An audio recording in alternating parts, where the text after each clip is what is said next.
Call the meeting to order. This is the Woodland Park City Council meeting, regular meeting for Thursday, August the 1st, 2013. And Cindy will take roll call, please. Thank you. Mayor Turley. Present. Gary Brevetto. Here. Bob Carlson. Here. Carol Harvey. Here. John Schaefer. Here. Eric Smith. Here. Thank you. Please join me in the pledge.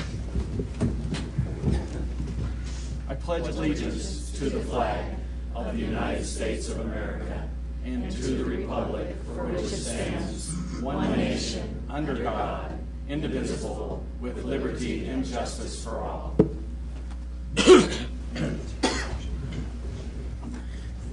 Well, we have a good turnout tonight. Obviously, some good things going on, and I think many of you know. Of course, later in the evening we'll be appointing a city council member to replace Terry Harrison. But to begin with, I'd like to welcome the International Student Citizen Ambassadors to Woodland Park Community. And I'll read a little something, and then we'll get you up and do a couple little introductions and presentations. Welcome, Laura Mauricio. Help me again. That's cool. How's the next one? How's the next Who one? do we got next? Giacomo. Giacomo. I met Giacomo a while ago. Botanelli and Yesser Clough as exchange students to Woodland Park High School in the Woodland Park community. These students are here to experience the American teen lifestyle and to be an integral part of the Woodland Park community. Laura comes from Courtepin, a small agricultural town in Switzerland with a population of 3,400 people and an area of about 2.5 square miles. Most residents speak French, and the town is about 75 miles from Zurich, Switzerland. Chuck and Patty Wagner are Laura's host parents. Again, Giacomo. I met him earlier. He's going to get me before it's over. Giacomo is from Tredate in the Lombardy region of northern Italy with a population of 1,600 and an area of about 8 square miles, and is about 21 miles from Milan, the fashion capital of the world. And Giacomo is probably going to show us some fashion tonight, huh? Yesser comes from Quickborn, Germany, with a population of 20,000 and an area of about 17 square miles, and is about a 20-minute drive from Hamburg. His father, Rudiger, is proud to be called a hamburger. Gary Brevetto is the host parent of Giacomo and Yesser. Please welcome these student ambassadors to the Woodland Park community, and then Gary Brevetto is going to say a few things, and you want to do that now, and then we'll get them up and present some pins to them. I suppose you want me to go to the... Well, come out Should there. I go to the platform? Whatever you want. Yeah, whatever. I'll go. Okay. The camera shot is better from over here. Okay. Well, we had the pleasure of welcoming a couple of exchange students last year from Italy and from Spain. And this year we've got 3 students going to Woodland Park High School. And hopefully next year we'll have more. But let me tell you a little bit something about the program. The International Exchange Program allows students from countries around the world to experience the lifestyle of American teens for 1 academic year. This program is managed by the Department of State, which has its top foreign policy the expansion of diplomatic communication between the United States citizens and citizens from other countries. Now, this is the most important diplomatic program the United States State Department has in promoting positive image of the United States around the world. Now, the students live with local area volunteer host families and attend local high schools to not only learn about and participate in American life, but to also enrich our community by sharing their unique customs and cultures. Now, these citizen ambassadors will connect our community really in exciting ways to the world community to promote global awareness, international exchange of cultures, and create life-changing relationships. And that really does happen, because what they do is they're ambassadors to their country while they're here. So our kids in the high schools get to learn their customs, their motivations, because we've recognized, State Department of Education recognized that one of the leading skills that our students lack is that to deal globally, deal on an international level. This allows our kids to do that. Now, I've had experience with this for the last 3 years, and I can tell you, high school kids are really excited about having these foreign exchange students. They totally get in with their culture, and they become very close friends after a while. They Facebook each other for years after. Many of them visit each other. In fact, my Spanish student last year, when he left, 2 kids from high school actually went with him to spend 2 weeks with Gorka. And that happens all the time. So we establish these close relations. The families who become host families establish very close relations. It becomes a second family to them, basically. And they get to meet the families of the foreign exchange students as well, and talk with them and integrate with them, and they become an extended family, essentially. It's an incredible program. The value to the high school and to the host families is just amazing. And if you ever get a chance to talk to some people who've done this before, there are many people in the community that have taken advantage of this.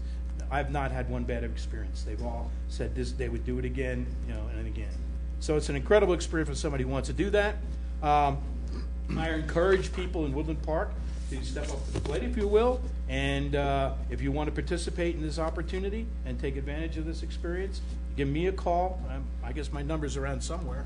I guess on probably on the webpage. Right? My website? Do I have a website? Yeah.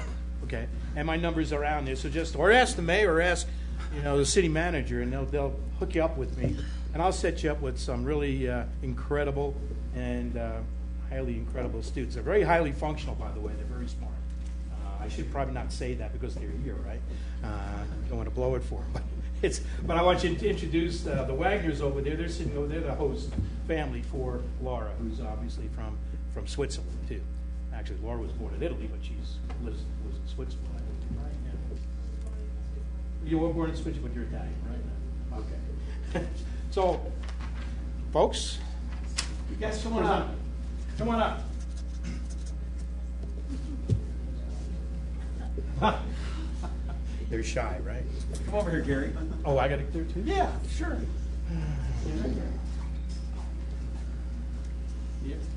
So, yeah, that's fine. So we'd like to welcome you, and we're glad you're here. And I'm going to give you, this is the mayor's pen for the city, and I'm actually going to give you 2. That way you might wear one, and that way you might want to keep one. Okay. So I thought that might be nice. I probably won't go over the budget with that. But anyway, welcome. Thanks.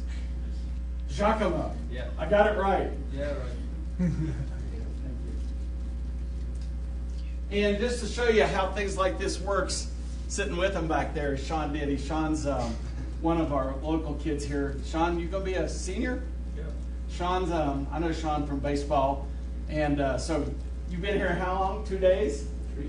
2 days. So Sean's already met him. They've already made a friend. They're already doing stuff together. That was the first day. First day. So that's pretty cool, and I just want to recognize Sean because that's how it goes. You meet people, and they kind of take you under their wing and help you out and have some fun. They had the second day. They were out playing soccer with the soccer team. Cool. Yeah. So welcome to Woodland Park. Thanks.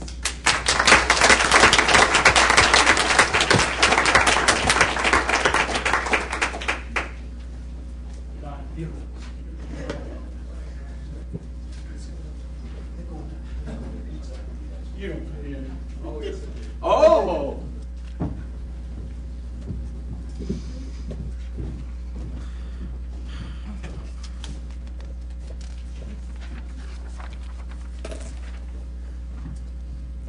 So Gary, are they going to stay for the exciting meeting, or? They do. They're in for a surprise. I think they're going to go to Pizza Hut. Okay. Well. And again, if you guys are around town and see me, be sure and stop me and wave. Okay? Cindy, I don't believe we have any additions, deletions, or corrections to the agenda. Is that correct? That's correct. And we'll move on to the consent calendar, and for that I'm going to turn to Cindy. Thank you. There are 4 items for your consideration this evening. One is the approval of the July 18th minutes. The other one, the next 3, Gold Hill Liquor Acquisition Corporation renewal for Gold Hill Liquors, liquor store license, Woodland Park Brewing Company, DBA Beer Works, the renewal of their brew pub license, And finally, the renewal of the Walmart Stores 3.2 beer off-premises liquor license. All 3 liquor licenses are eligible for renewal. What questions may I answer? Council, any questions for Cindy? Make a motion to approve the consent calendar. Second. Have a motion, a second. Any further discussion? Hearing none, we'll take a vote. Thank you. Brevetto? Yes. Carlson? Yes. Harvey? Yes. Schaefer? Yes. Smith? Yes. Turley? Yes. Thank you. Motion carries unanimously. And we have no unfinished business. We have no ordinances on initial posting. And now we'll move into the public hearings section, item 9. I will remind everyone that during the public hearings that council members do use electronic devices to access the materials relevant to the public hearing before us. Be assured that it is a common practice of this city council that these devices are not being used for texting, emailing, or other communications during the public hearings, so that everything that is being considered for us during the public hearings is in fact presented to everyone during the public hearing. And the first item is an application for from the Woodland Park Arts Alliance for a special events liquor license. For that, I'm going to turn to Cindy. Thank you. This is the balance of the summer season fundraisers from the Woodland Park Arts Alliance. It's their Friday evening, 4:30 to 10 p.m. fundraiser. The location is Cowbells, and the dates are listed there for you on the staff report. Service will be, like I said, from 4:30 to 10. Deb Nichols is the event manager for this through the Woodland Park Arts Alliance. She is TIPS trained. You can see the factual findings. We received the application on July 16th. The property was posted on the 19th. Recall there is a finite number of special event permits you may receive, any nonprofit may receive in a calendar year, and this will bring them to their limit of 15. Following the public hearing, our recommendation is approval. What questions may I answer? Council, any questions for Cindy? Hearing none, I'll open the floor to any public comment. Anyone? Hearing none, I'll close public comment. Council, any final questions for Cindy? Hearing none, I'll entertain a motion. So moved. Second. Have a motion and a second to approve the application for the special events liquor license by the Woodland Park Arts Alliance.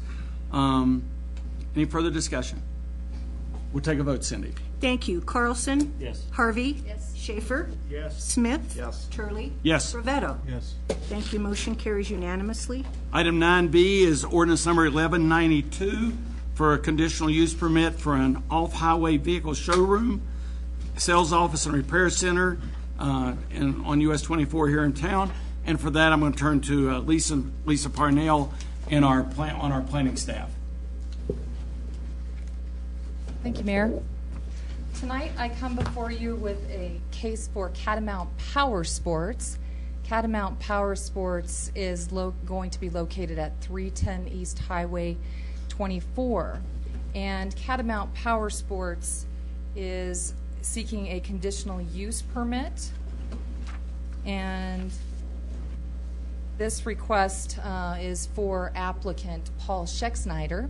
Paul Schexnayder is with us this evening, and after I'm done with my presentation, if you have any questions or if you want to listen to what he has to say about his project, that will be available to you. Okay, so let's go right into the request at hand. You will recognize that this is the recent Cenex gas station, and this use is to change the 3,093 square foot building into a use for an off-highway vehicles showroom, sales office, display, as well as repair center. And this would be for pre-owned, used off-highway vehicles and motorcycles, all under the use of a power sports dealership. And if you refer to the permitted use table found in section 18, F2 is where we would categorize this particular use under automotive, RV, travel, trailers, as well as boats, for services, sales, as well as rental. And in that particular category, this type of use is conditional. So that's why we're here tonight, is to undergo a conditional use permit. Before I go into it, I just want to give you a definition of the various types of off-highway vehicles. And the National Off-Highway Vehicle Conservation Council slates this into 4 different types of vehicles: off-road vehicles, recreational off-highway vehicles or side-by-sides, all-terrain vehicles, everyone's familiar with everyone calling it ATVs. Off-highway motorcycles or dirt bikes as well would fall into off-highway vehicle categories. This next slide here shows you the site in red, and it also shows you a zoning map. And this, of course, is Central Business District, and there is a little bit of community commercial off to the east.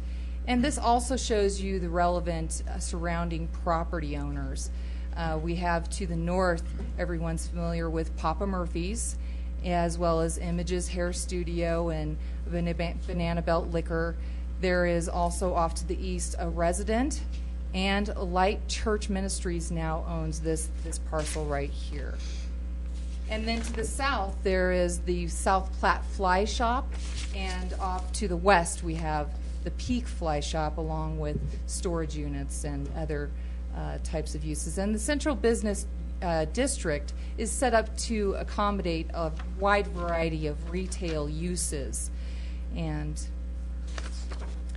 this next slide here is to show you the site plan, the proposed site plan for Catamount Power Sports. You'll notice that this particular site is sandwiched in between 3 rights-of-way. We have Highway 24 off to the west, Chester Avenue to the south, and then to the east we have Boundary Street. And the existing structure will be utilized for this particular use, and it's perfectly split into 2 levels. If you've been in this building before, which I'm sure most of you have, there's a staircase that goes up to a half level here. And this top northern portion is where the retail, rental, sales portion of Catamount Power Sports would exist, and the southern portion here is where the service would take place of the all-terrain vehicles, the off-highway vehicles, excuse me. The canopy here to the west will remain, and there is an existing sign that will simply be refaced. There are right now proposed display areas off to the west here of the east of Highway 24. And there are 10 parking spots that surround this structure. And there's also an additional 3 parking spots that are available for this particular use through a due diligence clause in the contract. When staff assesses a conditional use permit, there's 11 criteria that we compare this particular use to and make sure that it falls into and meets the requirements. I'm going to go over each of those requirements briefly and then give you an analysis of why we came to our decision. The first criteria is that the proposed use will demonstrate a direct need to be located at that particular location. And of course, central business district zones accommodate all sorts of wide variety of retail and commercial activity, so it does fit well into that particular use that this zone is intended for. And it's got several similar sporting retailers to the south and to the west. We have 2 fly shops, and in the past there have been gun shops and other sports type of retailers. This is also a high visibility location in that it's right there in between those 3 rights of way, right off of the highway that everyone goes past on a daily basis. And it has large pull-through parking capability for any trailers or RVs or recreational type of vehicles. How do you Yes. define the area in which is it? Because we have similar shops like this in Woodland Park. Are you just really narrowing this area to that one central location? Or does it include a wider area in Woodland Park? Because once again, there are at least 2 similar OHV shops in Woodland Park. Right. Well, according to the, I hope I'm answering this correctly, but according to the code, this particular area being in the central business district, it does require a conditional use permit. The other two, Polaris is in the central business district, but that actually has been there before zoning ordinance code took place, so it's more or less a non-conforming use, and then there are several others as well. Am I kind of getting at the root of that question? Or if you have any further questions, maybe they'll develop as I go through the presentation. The others are there, but we've just got to go through the process of reviewing all those for the criteria. Yeah. Moving on to criteria number 2. This is one that says that the use shall not endanger public health or welfare. And this is going to be a very simple remodel. They will be pulling a zoning development permit to have an interior remodel, but that remodel will meet international building code as well as fire marshal requirements. And the use and sale and rental shall be compliant with all relevant local, county, and state regulatory requirements. Criteria number 3 is that the use shall not substantially injure or injure the value of vicinity property owners. And again, going back to this is central business district, because it does accommodate similar retail uses, and it has 2 at least existing sports retailers in that same area. And our applicant has taken that a little bit further and gone and personally visited several of the local businesses and the resident and asked them how they would feel about this use, and told them about his ideas and his project. And it seems to be very well received. A lot of them commenting on how right now, with it being empty, that's a negative towards their vicinity property value. So they're all excited and enthusiastic about the prospect of this coming in. The 4th criteria is that the use shall be in harmony with the area that it's going to be located. And again, going back to central business district, retail, similar sports retails in that area. Criteria number 5 states that the use shall conform to all city plans. If you take a look at the future comprehensive plan map that's included in the comprehensive plan of 2010, it does anticipate mixed use and project, or an outlook of sorts in that map shows that that's what's desirable based on the feedback that we got on that plan, to have mixed use, which would be both commercial and residential, and so this would fit nicely into that. And it also supports 3 of the principles that go along with that comprehensive plan, those being economic development and tourism, community well-being, education, health, and recreation, as well as parks and trails and open space. Criteria number 6 talks about how it will conform to all city regulations. And the applicant did meet with city, county, and fire staff on June 11th of 2013 to discuss the requirements for his proposal and what he could do to meet those requirements. He knows realistically what it will involve, and he understands and is willing to meet those requirements for zoning development permit approval at that time. Criteria number 7 talks about the use being able to accommodate the traffic that would be generated. And this particular applicant did go out and hire for a trip generation letter to be done, and that letter did come back and state that this particular use would actually decrease traffic. And in addition to that, it was anticipated that an average daily trip would be 87 trips per day, which is less than the 100 trips that we use as a threshold that would trigger a traffic impact study. This letter was also reviewed by internal staff. It was reviewed by city engineer. It was also passed to Colorado Department of Transportation. We did recently, since Planning Commission, talk with and receive feedback on that letter that was forwarded to Colorado Department of Transportation. And they did have one concern, which was the access of this particular location here. This is the northern access point between Banana Belt Liquor Commercial Center and the Cynics gas station, stating that this was wider than 40 feet, which is their standard. Of course, that's part of the attractiveness, is the access for trailers and RVs. So we were able to talk with them and negotiate, and they are willing, and the applicant is willing to paint an island in here that will be a compromise in order to better direct traffic in the ingress and egress into this large parking lot. And so that's what was the resolution to that. And that is also a condition that you'll see at the end. And it is in addition to when you received your packets, but it has been added to the ordinance as well.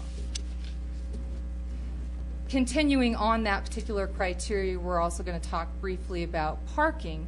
When we figured the parking, staff has in section 18.39, where you are calculating the number of required parking spaces, there's a clause in there that allows you to better align a use to what may not already be included in the parking uses, and that is E, which is an adjustment to those by staff. And this particular use for off-highway vehicles did not fall into a category that it currently exists in that number parking table. And what really made this apparent was the fact that with an automobile, with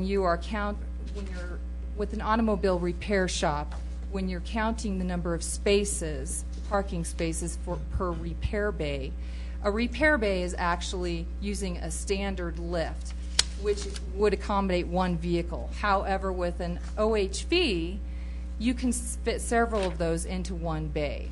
So what we've determined is that we should be allowed to adjust that number per bay. So the regular standard for the repair bays was 3 parking spaces for each repair bay, and this we calculated at 2, utilizing that clause E, where we're allowed discretion to do so. And then with the retail portion, it's 1 parking space for every 200 square feet of usable floor area, which calculated to 8. So the total parking required was 12, and the applicant has 13, and so he did actually exceed that requirement. The next criteria, number 8, has to do with having appropriate regard to topography, as well as man-made hazards, streams, and environmentally significant features.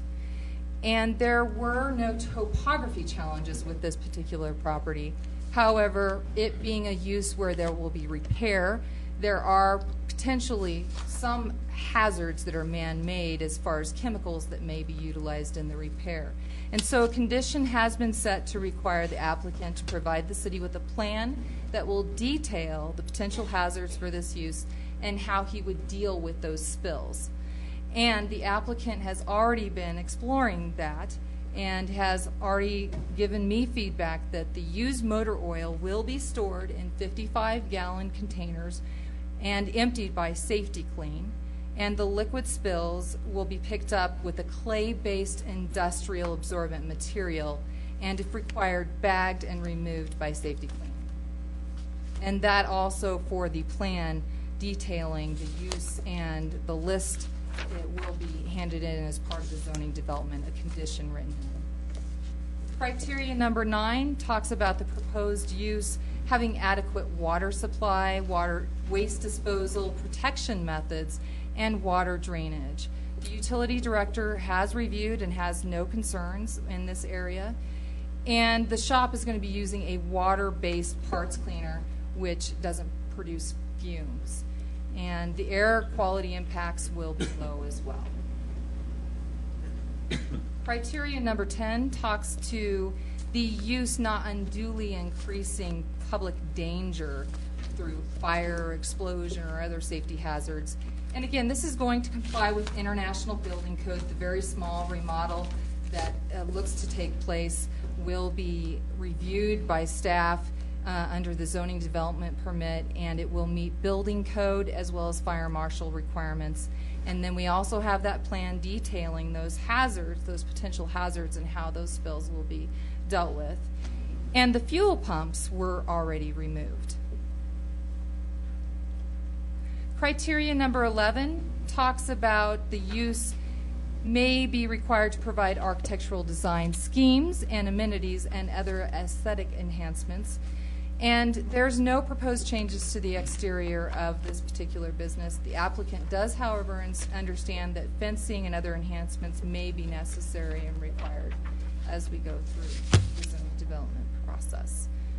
So we found that the conditional use that he's proposing does meet all 11 criteria, and Planning Commission did have a chance to hear this as well and approved it 6-0 as a recommendation to City Council.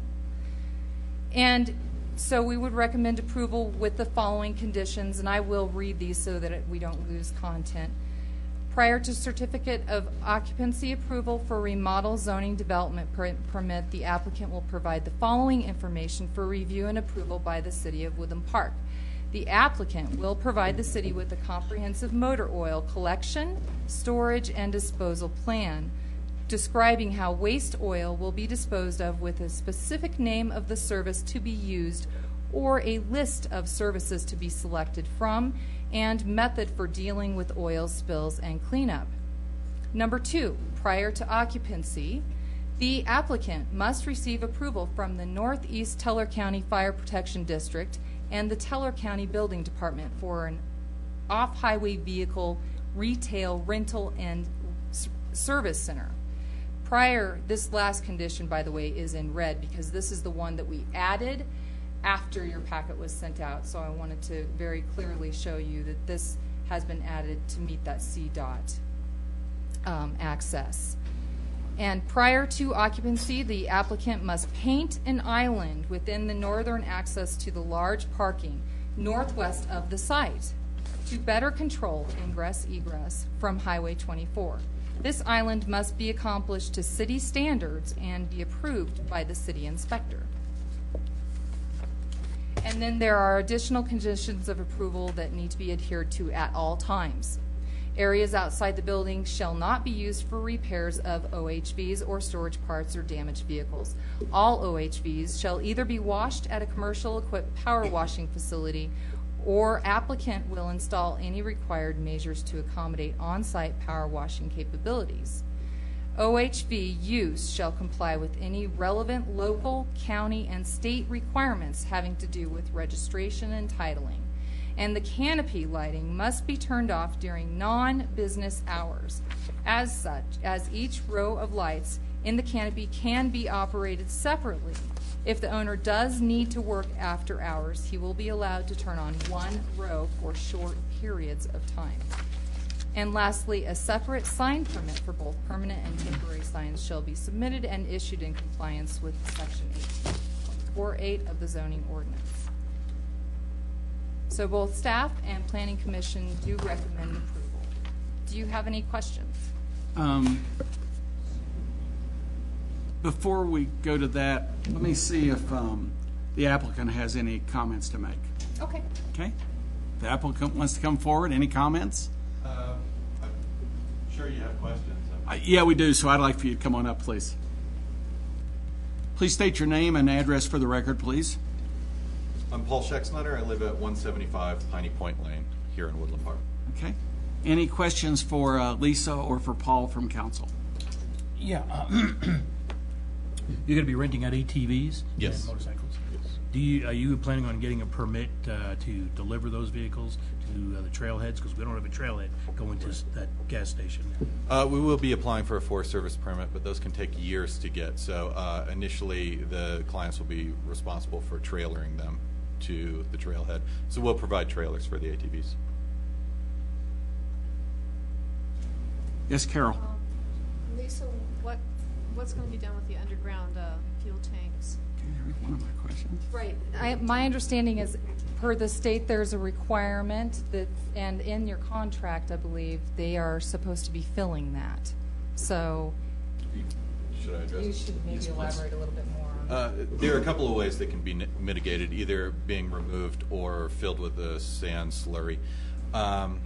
The seller is responsible for environmental mitigation and to deliver us a no further action required letter from the state stating that everything is fully mitigated. And that will occur before you close on the property? No. If something goes wrong with the sale and they end up selling it to somebody else who wants a gas station, they want to leave those in the ground until the sale is final. So they have 60 days after the sale is closed to deliver us the letter. Makes sense. What is the purpose in keeping the canopy up, and could that area under the canopy be used for parking spaces? The purpose in keeping it up for now is I need to keep the cost down for starting a small business. It could be used to park maybe display machines under there on days that it's going to snow or rain. But ultimately, canopy doesn't have a lot of purpose right now. And I'll go ahead and state for the record, at the last council meeting when we had the initial posting, I had indicated that I would probably have a couple of questions and I would save them for this meeting. And Paul, doing really good due diligence, heard me say that, so he called me to see what they were. And I just want to ask those questions now so that council has the same information. There's nothing done outside of this meeting. And so the first one was, are there going to be, have you considered any issues of noise as you're, it's ATVs, dirt bikes and things like that? Is there anything relative to noise that might be a problem for the other neighbors in the community? Well, the U.S. Forest Service regulates noise requirements on ATVs. In order for them to be out on the trails, they have to be under a certain point, similar to automobiles. I forget who regulates them, but so there are noise regulations on these machines. We won't be creating any more noise than the highway right next to us is going to create. Okay. And that kind of fits in with the other question, which is about testing of the vehicles. As you do this, will there be any requirement that you need to be taking those vehicles and driving them around the area for any kind of, as you've done repairs and things? Does that become an issue? These machines are primarily meant for low speeds on the trail, so any testing that we need to do on our repairs, the parking lot is plenty big enough for that. If for some reason we have to take a vehicle on a long test ride or get it up to higher speeds, we'll have to trailer it out to an area that's legal. Okay. Council? Eric? Yeah, I've got a couple questions here. As far as the shared parking goes, is that a cross-access parking agreement? Or, I mean, when you say you have 3 spots, I heard you have 3 spots based on due diligence. I don't know what that means necessarily. So, can we bring up the site plan? Yeah. I mean, I see those spots there. I see that, they look like they're shared by everybody, but I don't know if there's a cross-access parking agreement in place, or if, the other property owner could say, I'm sorry, those are my parking spots, and we're down The 3 shared spots. Parking spots are the 6 on the north side. So the property line splits those in half. There is an agreement with Tony, the other property owner there. So we can each count 3 towards our permits or whatever we need. We just can't count all 6, and it's not specified whose or whose, since the property line goes right through the middle of them. Right, so you have a legal agreement with the other property owner that states that you split the parking spots? Yes. Okay. As far as, I noticed there are 3 trailers on the north side of the building. Are those going to be there permanently? I mean, what are those? Those are the trailers for customers to use to get the ATVs out to the trailhead. Okay. So they will be there every night, but Okay. on and off during the day. So if they don't have a trailer, they can We give them one. rent one of yours? Yep. Okay. I have one question as well. I think this is probably more staff related, but I noticed on this map it shows the site plan shows daytime OHV display area. I mean, I wonder if that should be something that's more of a condition, that ATVs won't be displayed or left out overnight, only because I don't know what kind of teeth we would have otherwise. So that's just more of a question if we should add that as a condition so that, if there's otherwise it's, well, the map says it or the site plan, so that's something I would ask. And I don't think that's an issue. Yeah, but- I need to move them in for security reasons at night. They're very easy to steal, so they've got to go in the building at night. I don't disagree. I just, maybe it's not you sell the business someday, somebody decides they want to chain them up and chain them to a pole out there, and that's how they handle security. I just think that I would be more comfortable if we added that as a condition of approval.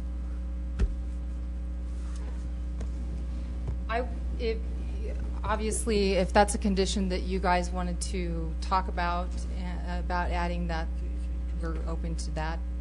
Yeah, I believe. if nobody else supports it, that's fine. I'm not going to hold it up because of that. Discussing that. Yeah. Other comments, questions? Bob? Yeah, I had one. Having gone through that area quite often for the Papa Murphy's Pizza and things like that, that area, I always thought that area between the two businesses was basically a public street, but I find that it's actually all private property, which brings to mind that that area really is in bad shape as far as the pavements. There's a lot of potholes in there and rough and uneven pavement. Do you have any kind of agreement with your the people next door as to who would be responsible for maintaining the paved surfaces in that area? I've talked to him about some snow plowing, but not about the actual pavement surface. I can talk to him about that. Okay.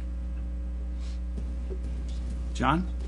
Is Safety Clean local company? They're a national company. The closest one is in Pueblo, but they service Woodland Park. They come out here to service various automotive shops. So they're well qualified to handle your waste. Yeah, this is exactly what they do, Okay. usually on a larger scale. Just having the ATVs, we have smaller quantities of everything than an auto repair shop would. All right, thank you. Any other questions at this point?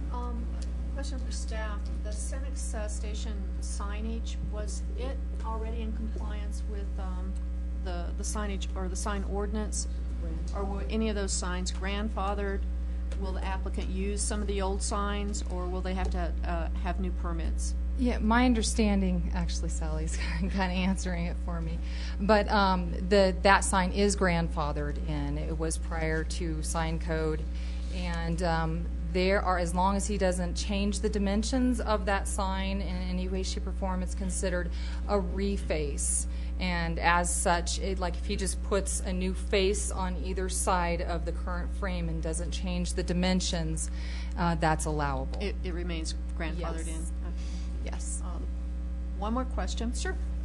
Will the Bigfoot posters convey? Yes. Okay, good. That's all I have. Any other questions at this point?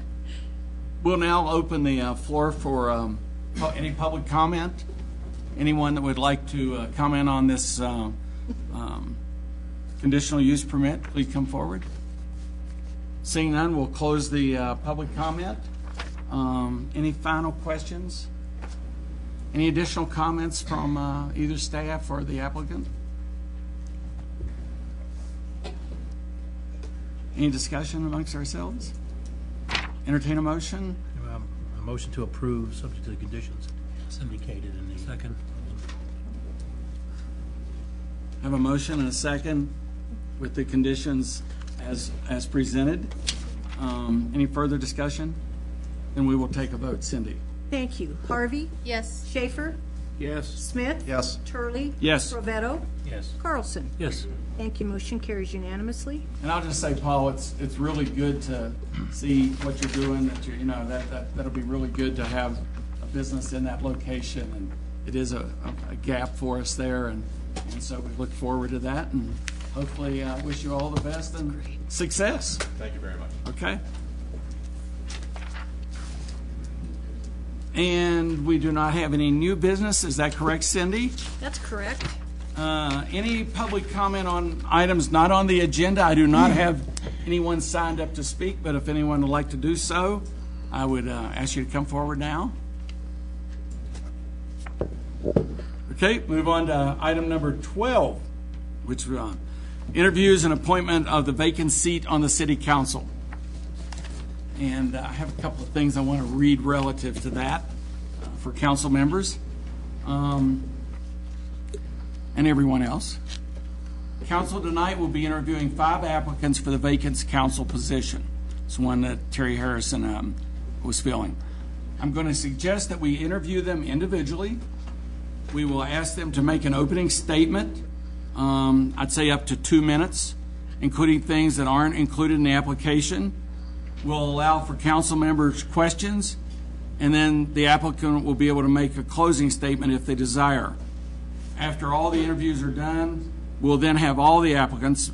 During the interview process, we'll just have one applicant here. The others will be sequestered and will not be able to hear the interviews with the others. And so then we'll have everybody back into chambers for our deliberation. We will discuss the applicants, pros, cons, and then we'll go through the voting process that was outlined in your council packet. And do I need to go through that process of voting now, or we can do that as we get to that? We'll do that as we get to that. Okay. Any comments on this process by council? I would suggest that we, when we do the interviews, that we will rotate the questions that you might have. We'll do one at a time. If it's already been asked, then either ask another question or pass your turn, and that we stay focused so we can get through this, because we do have 5 applicants. And then we'll start, when we do it, we'll start with Eric. The next time we'll start with Gary, and we'll just rotate around. Yes, ma'am. Mr. Mayor, for the record, can we state how long the tenure of this position will be filled and when the next election is? Yes, this is to complete Terry Harrison's spot on council, and that spot will be filled at the election that will be held on April the 8th Next year. of next year. So this appointment is to fulfill that term, complete that term, and then that individual, along with the other 2 positions, there will be 3 slots open in April, including that one. Thank you. That sound good? Yes. Okay. Any other comments on the process? Then who's going to escort out? Well, we're going to do these in alphabetical order, and we're going to start with Ken Matthews. And so we'll... Go take them. I'll take it. Okay.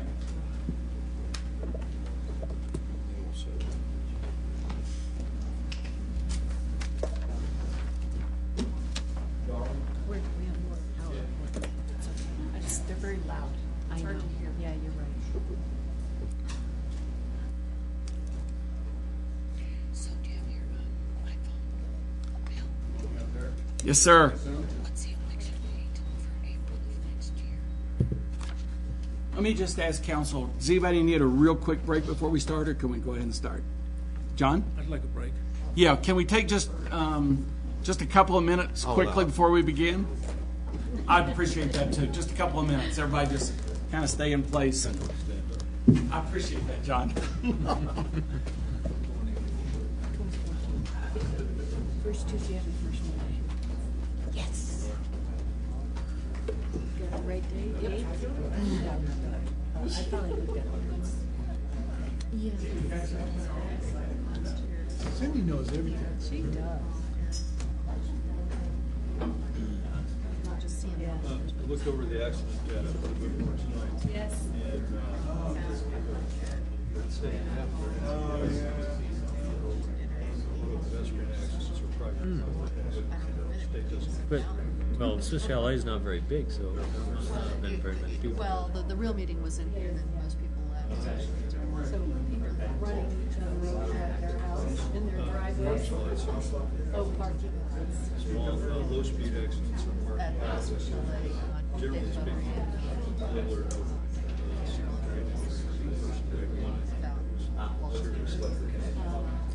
Well, last year I was named wiring my daughter, and so this year I woke up to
Don't be saying I know. I don't know. I live next door to him. Thank you, Bob. It's interesting trying to get it. Okay, we'll now resume the meeting. Order, please. So just to kind of review the process again, I'd like to keep the opening comments to 1 or 2 minutes, 2 minutes max, and then the answers to the questions. Each one of us asked to approximately 1 to 2 minutes also, so we get more questions in as we see fit. And state your name and address for the record, and then tell us a little bit. Okay. I'm Ken Matthews, 420 Sunnigan Court in Woodland Park. Lived here a little over 28 years. Julian and I have opened and ran 2 businesses during that time. So we've been operating 2 businesses, employing people. One of the businesses was in the building business, and one is currently in the insurance business, insurance agency. I learned from my father a long time ago in southern Indiana that if you're going to live and work in a community, you need to get involved. And so that's kind of what I've always done. I've always felt that's important. So that's how I got started in this. After we moved here, not too long after we were here, I was 10 years on Planning Commission, 4 years on council, currently on the Utilities Advisory Committee, and you can see all the other stuff on our application, of course. So I do like to be involved and I like to stay involved. When I got off council a little while back, the current economy, the building business wasn't doing great things for us. So I had to pay close attention to that, and that's one reason I bowed out at that time. Now I would like to get back on and get back involved. I've got a lot of background, I think, that would be helpful to the community and to the council, and would like to continue doing what I did before. So I'd be happy to answer any questions. Okay, and we'll take turns. Eric? Ken, I noticed here you got your 3 most pressing issues. Can you describe for me what you consider controlled smart growth?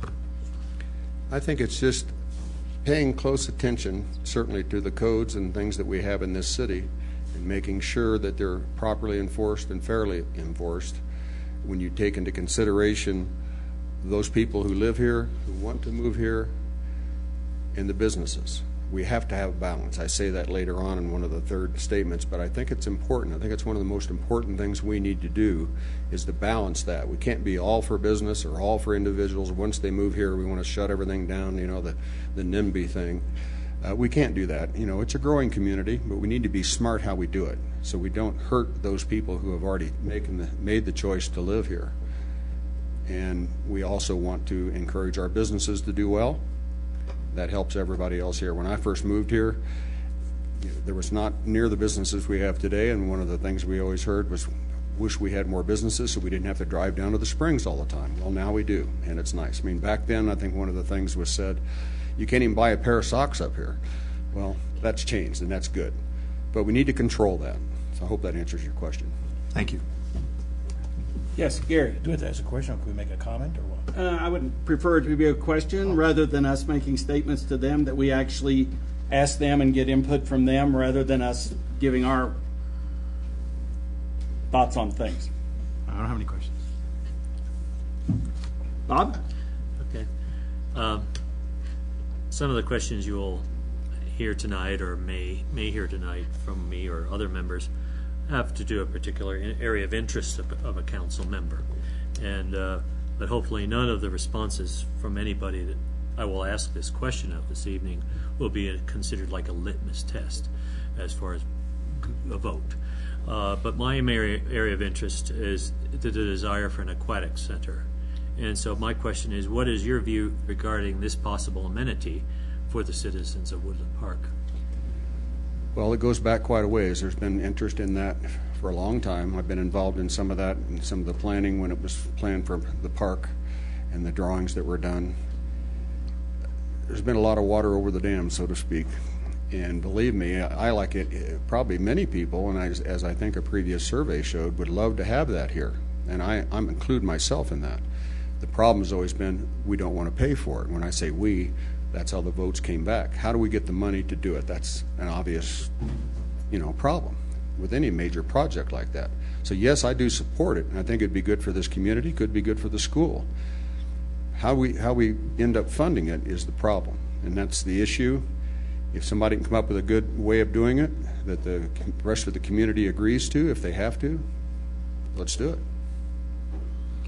Okay, Carol?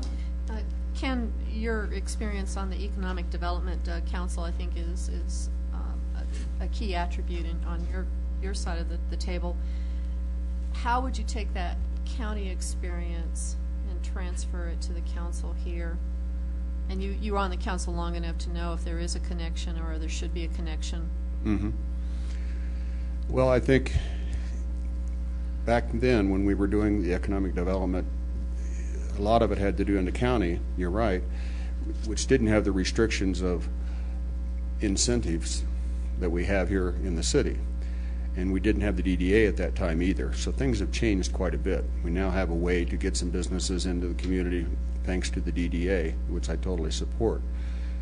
But it was always getting together with other businesses and other suppliers, the gas company, electric company, and others, and listening to them and them listening to our people and trying to have good input to support getting good businesses here. But it was difficult, given those constraints. John? Ken, do you think the council should play a role in bringing new businesses to Woodland Park? And if so, what would that role be? I think the role would be what we're doing now, which is closely, as what Eric related, smart growth, putting controls on what we do and what we bring in. Make sure it's an appropriate use for the location, appropriate use for the business, all those things that we go through in planning. That's why we have those in planning. Yes, I would support it. That we have to support those that meet that criteria. That's the bottom line. I mean, that's pretty straightforward, but that's it. Right. Okay. Ken, what do you think are the most important roles or responsibilities that a city government has to its citizens? The most important? Not one, but, what do you think? What do you see city government's basic responsibilities are? I think probably one of the best, if not the most important, is the communication to the rest of the community, what's going on. Too often, we only get the people in the community that are affected by some item on our agenda involved, and the rest of the community doesn't know much about it.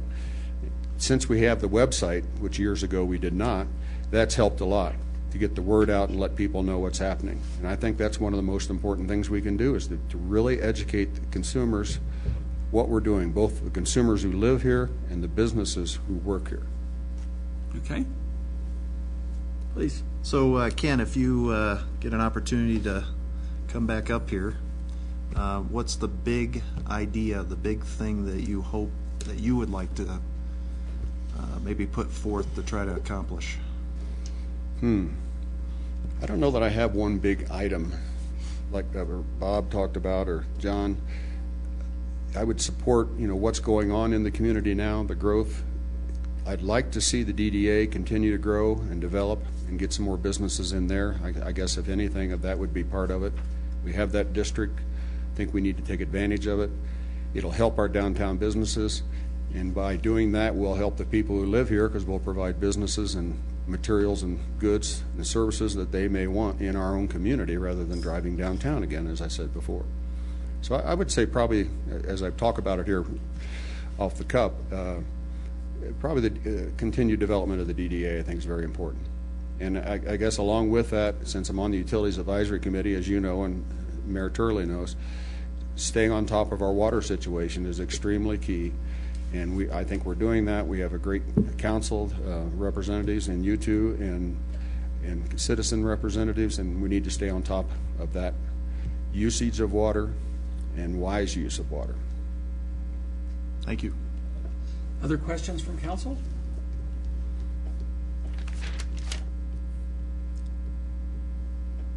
John? Ken, Yes.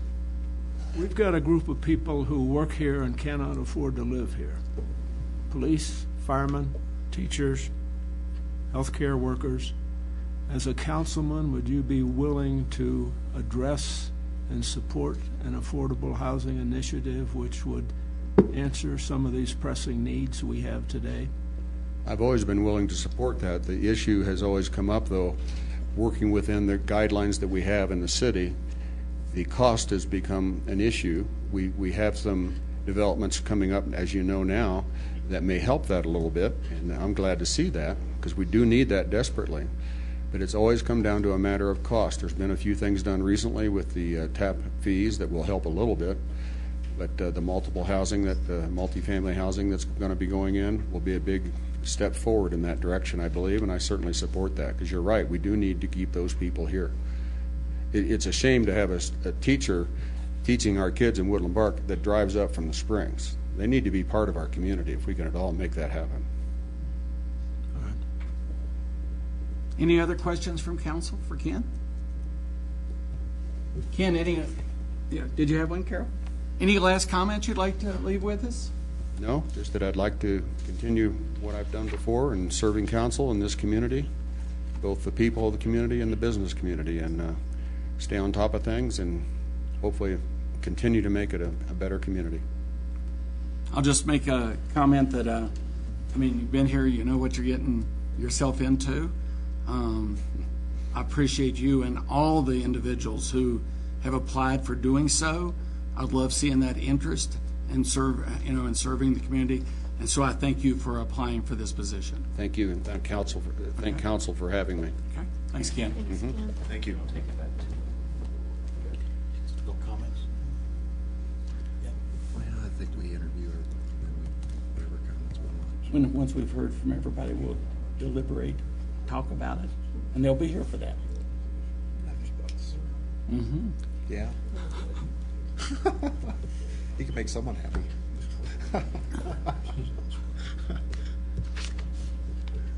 1 out of 5 almost gets you a Major League Baseball contract. Almost. 1 in 4. Welcome, Darwin. Hello. So this is the equivalent of the old post. You've been at that podium many times. Yeah, well, usually, they strap you in front of it, with your hands behind your back. So, Darwin, please state your name and address for the record. Darwin Nacarado, Dar will work. 410 Craig Court here in Woodland Park. And if you could spend a couple of minutes, just any introductory remarks you would like to make to council. Sure. I'm pleased to have the opportunity to volunteer once again. I'm used to being voluntold, but volunteer will work for this. I think everyone here knows me, and I think I know everyone here, so I'd be happy to answer any questions about my background. I can give you a few minutes on it if you like. I currently am a full-time faculty member at American Military University, where I teach online all business courses, undergraduate and graduate, and have been granted special waivers to do that. Typically, you would need 18 graduate hours of a specific area to be able to teach that. Based on my illustrious business background, and my educational background, they've granted me waivers to do that. It's what they call a professor of practice. And I guess if I practice long enough, I'll get it right. I also teach as an adjunct, although it's called affiliate, for Regis University in the MBA program for the School of Management. It's actually Regis College for Professional Studies, School of Management. Been doing that for about 7 years, and the AMU thing for about 5 full-time and 7 years altogether. I adjuncted at AMU before that.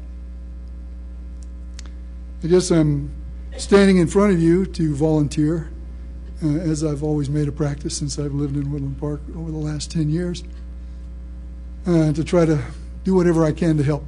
And I think every citizen, every resident of a city, every citizen of a state and the nation has an obligation to serve in whatever capacity they can. And so I've always tried to volunteer for whatever comes up here in Woodland Park, make myself available. I'm currently the chair of the Community Investment Committee, as all of you already know. I'm going to call your time on the Okay. opening remarks and go on to questions. Please. We'll start with Gary. Oh, well, yeah, it's kind of a general question. What is your approach to making? And please set up the microphone so everyone can hear What you. is your approach to making a decision? What kind of things you consider when you make a decision on council? Numerous, First of all, I bring nothing to the table, in terms of preconceived notions or ideas. My approach to decision-making is to hear the facts as presented and then make the decision. I'm not afraid of decision-making. I've sort of done that all my life. Started as a corporate controller when I was 26 years old, so in a fairly large organization. So you kind of have to grow into that sort of thing, and you better learn to make a decision. You can't sit on the fence. It's either yes or no, one way or the other. And I think for council in specific, since that's what you asked, I think avoid preconceived notions. And everybody has their own life experiences, and so you're going to be swayed somewhat by that anyway. But you do your best to listen to the facts as presented and make your decision. Okay. Bob. Since we have a chance to come back for other questions, I was just going to go to the application. One of the questions there was, what, in your opinion, are the three most pressing issues facing the city of Woodland Park? Gee, I don't remember whether I've actually answered that question or not. I don't think we did that. Again, I think the city itself has a challenge to grow logically. It has what it has to offer that attracted all of us to become residents of Woodland Park. But to stand still is to die. You cannot stagnate. So we have to grow logically. I think the business that you folks just approved, for example, is a good example of things that we have to do to encourage people to come to Woodland Park. We still have an issue with attracting and keeping solid businesses in our city, which improves the tax base, which does an awful lot of things. So I think that's an issue. And I think getting people to become, in the city, to become involved, much like I'm doing here. I'm standing here in front of you. We have an awful lot of complacent folks in the city who become so a little bit non-complacent when it affects them directly. But that's usually the only time. I'd like to see them involved all the time. Okay, Carol. Darwin, first, thanks for all of your volunteer service. It's much appreciated by the citizens, I'm sure. And also notice, are you from Dodge City? I am. So is my grandpa. I'll be darned. His name is Festus, by the way. Oh, really? I knew a Festus once. I was the marshal in the gunfight, so they always called me Mr. Dillon. I had a question about what you believe the relationship between the DDA and the City Council is. DDA is a quasi-government organization, as far as I'm concerned. It is established under state charter, under state law, and I think from what I've seen, the relationship between City Council or in the city and DDA seems to be symbiotic. One not necessarily dependent fully on the other, although in recent years it seems that DDA has been a little bit more dependent on the city through loans and so on and so forth. But I think the relationship should be symbiotic. Thanks. John. Are you in favor of the city continuing to grow, Darwin? I am, but I think it should be a growth as per the plan, the city general plan, which really lays out the kinds of growth that we'd like to see. I don't expect, nor do I want, nor do most of the residents of Woodland Park want, the explosive growth that, for example, we were just talking about in the sequester room that Bentonville, Arkansas witnessed over the years. I don't think that's really what we're looking for. And that was uncontrolled growth And if you've ever been there back in the late 70s and then have been there recently, the growth that they saw makes no sense whatsoever. I mean, it's still that small town just exploded. That's not really what we want either. I think we want a managed, logical growth and that we can sustain, not something that happens as a result of a nuclear explosion like they had there, basically. If you can use that. Okay. All right. Darwin, what do you think are the basic responsibilities of a city government to its citizens? Well, I'm going to use an old quote, quies custodiet ipsos custodes. You probably need to translate that for me. Well, that's loosely translated as who's guarding the guards. That's what most people translate it as. However, if you really study Juvenal, who wrote that, he was a Roman satirist. He really meant who's watching the watchers? Who will watch the watchers? And I think our job as city government is to be good stewards of our residents and our citizens' money, first of all, and then provide for their needs as they see. Our job is to represent them. Let me follow up then. What do you think those needs are? Different people could see that we want to go out and do lots of different things. What do you think are the basic responsibilities that the city government, in taking those monies, is supposed to provide to the citizens? Clean, good drinking water, which we do. Again, I have a bottle here, but it's full of Woodland Park City water as I refill it every time. Provide protection through a police department and force that is adequate.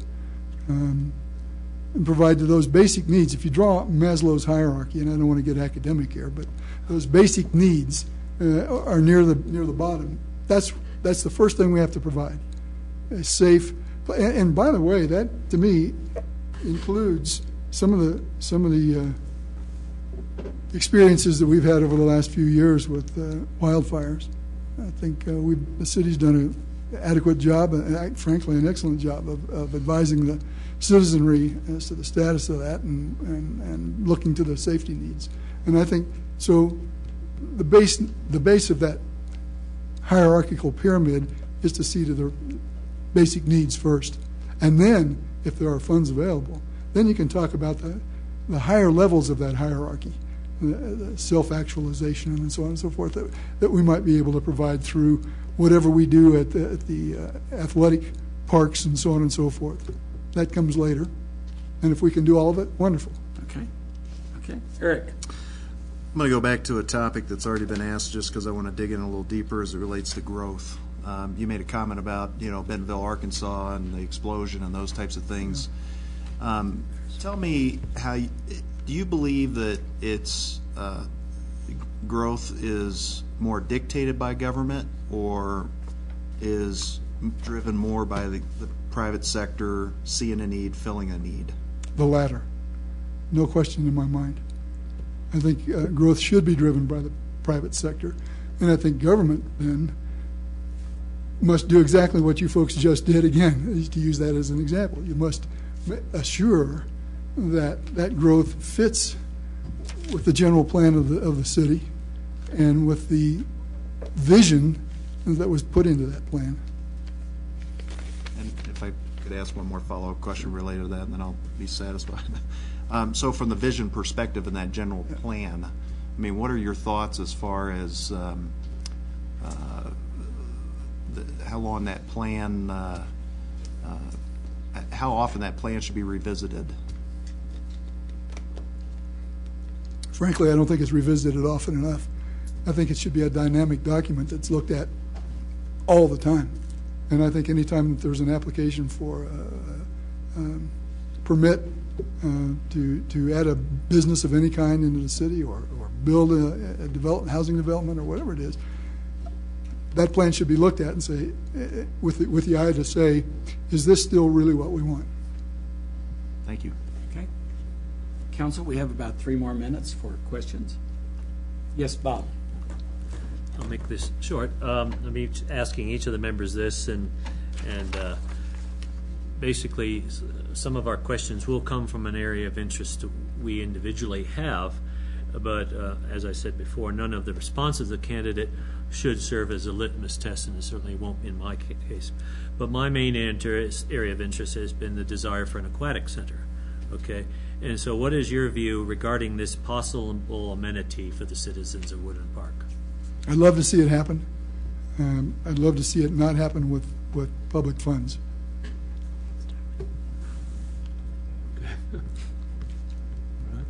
Other questions? John, please. As a city councilman, Darwin, what would you do to assure us that at some point in the future, people who work here could in fact live here? Great question. Again, something we were talking about in the sequester room. Boy, I hate that term. Yeah. We know that we've added jobs into the city through a number of organizations, and the average person that works there probably can't afford to live in Woodland Park unless they already live here or live with mom and dad or whatever it happens to be. I don't know that I have the answer to that. I'd like to find it. I'd like to have the opportunity to study it. But I can't give you an answer right here off the top of my head other than that. All right. I do think it's an issue. I think it's something that needs to be addressed. We can agree on that. And I think, the organization that's near and dear to your heart, I'm sure, is one that is very near and dear to my heart as well. I wholeheartedly support that. I'd like to see it done privately. All right. Like that. And I'd like to add a comment. I think you're overqualified for this job, Darwin. If you're going to talk about Maslow's triangle and spout Latin, well, I'm a teacher. What can I do? I mean, I see the meeting time growing. No. If you were a member. No. Other question? Any last question from council? I would ask. Yes, Eric, one more. Okay, I don't want to take away if okay. No. I asked this question, so of the other of Ken, and I'd like to ask it of all. What is your big idea? What is the big thing that you would like to accomplish coming and serving on this board? I don't have any visions of sugar plums and fairies dancing in the sky, that's for sure. I think that the best we can do is to manage and steward the people's money and do a good job of it. I don't have any big visions. I don't want to see the Darwin Auditorium built somewhere in the city. I have nothing. I have no axes. I bring no preconceived notions to the table here. Thank you. Okay. I'll summarize by saying to you that I really appreciate, we all do the many things that you do in our community. Appreciate you applying for this position. I think it's great that we've had 5 of our citizens step up and apply for this. And, hopefully anyone who doesn't get selected tonight will consider running for the election in April. And I'll say that when everybody's together also. So I think we have some very good candidates tonight. So I would have to agree with you. I would have to agree with you. Okay. Thanks, Darwin. Thank you.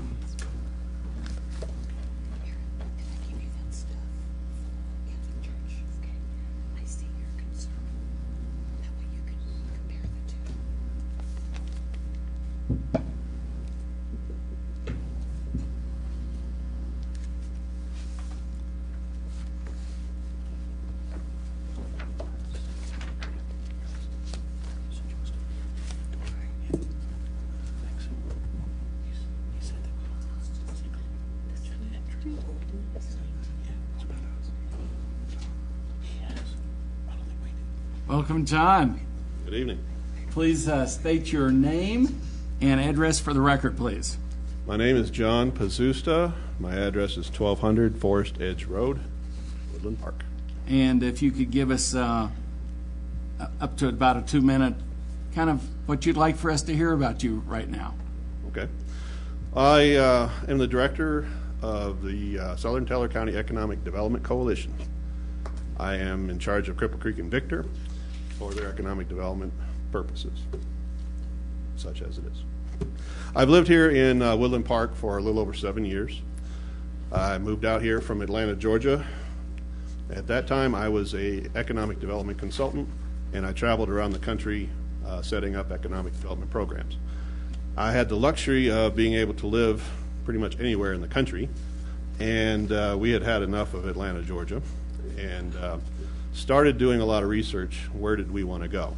Several of my projects were out here in Colorado, Wyoming, so I had a taste for the West and the climate. I enjoyed it quite a bit, and did a lot of research, and Colorado Springs floated to the top. And I took a trip out here to Colorado Springs, and it just didn't really feel like, to a Southern boy, what Colorado was supposed to feel like. And I had a little extra time, so I drove up the pass. And on this particular day, it was snowing sideways, and it was god-awful nasty down in the Springs. About 2/3 of the way up the pass, blue sky. I got up here to Woodland Park, and I stopped at the Wendy's for lunch. And after catching my breath, I looked around, and I felt like I was home. This is what Colorado is supposed to feel like. So I got on the phone, and I called my wife and said, I think I found our new home. And from there, it took us about another 1.5 years to get our house sold and to find a house out here. But after all that, it was worth it. And I've had 3 kids go through our school systems. My oldest just graduated high school. I have one at high school level still, and another at the middle school now. We're very pleased and very happy here. Great. And we'll start the questioning this time with Bob. Well, welcome to Woodland Park, and I experienced the same thing. You know, I didn't know where I was going to move. And well, on the map, you don't know the elevation. It just says Woodland Park, and it's not that far away. So I took a ride up here, and it's all uphill. And like, where am I going here? But one of the application questions is that is to list what is, in your opinion, the 3 most pressing issues facing the city of Woodland Park. Well, I would put housing pretty high. I know we've got the Bible College coming in, and we're going to need some place for those folks to live. I understand we have an apartment complex that's underway, but I think housing has always been an issue here. I know from my own experience, even 7 years ago, coming from Atlanta, where you have multitudes of choices, obviously in a small town that's going to diminish, but it was even more difficult than we had expected.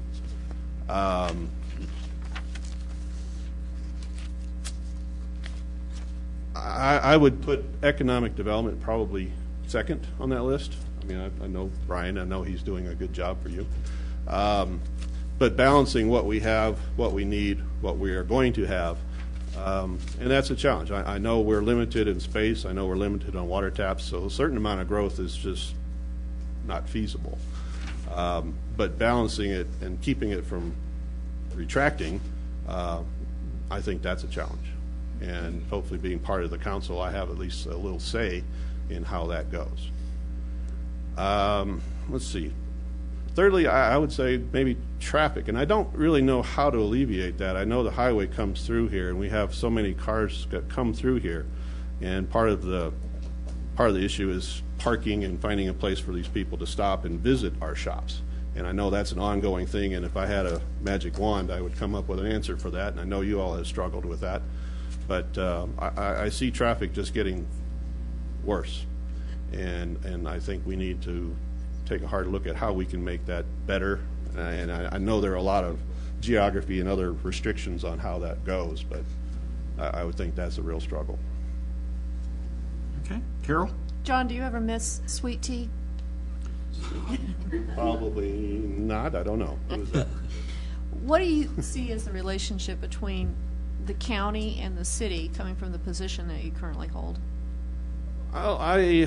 Mark Dettenreiter was here earlier this evening, and he actually was here to kind of boost me on here. Yeah, and I'm going to say, I'm sorry, I should have recognized Mark. I meant to do that. It crossed my mind, and I got sidetracked. Well, he said he actually had come to this meeting actually on my behalf, because I told him he was my inspiration for wanting to do this.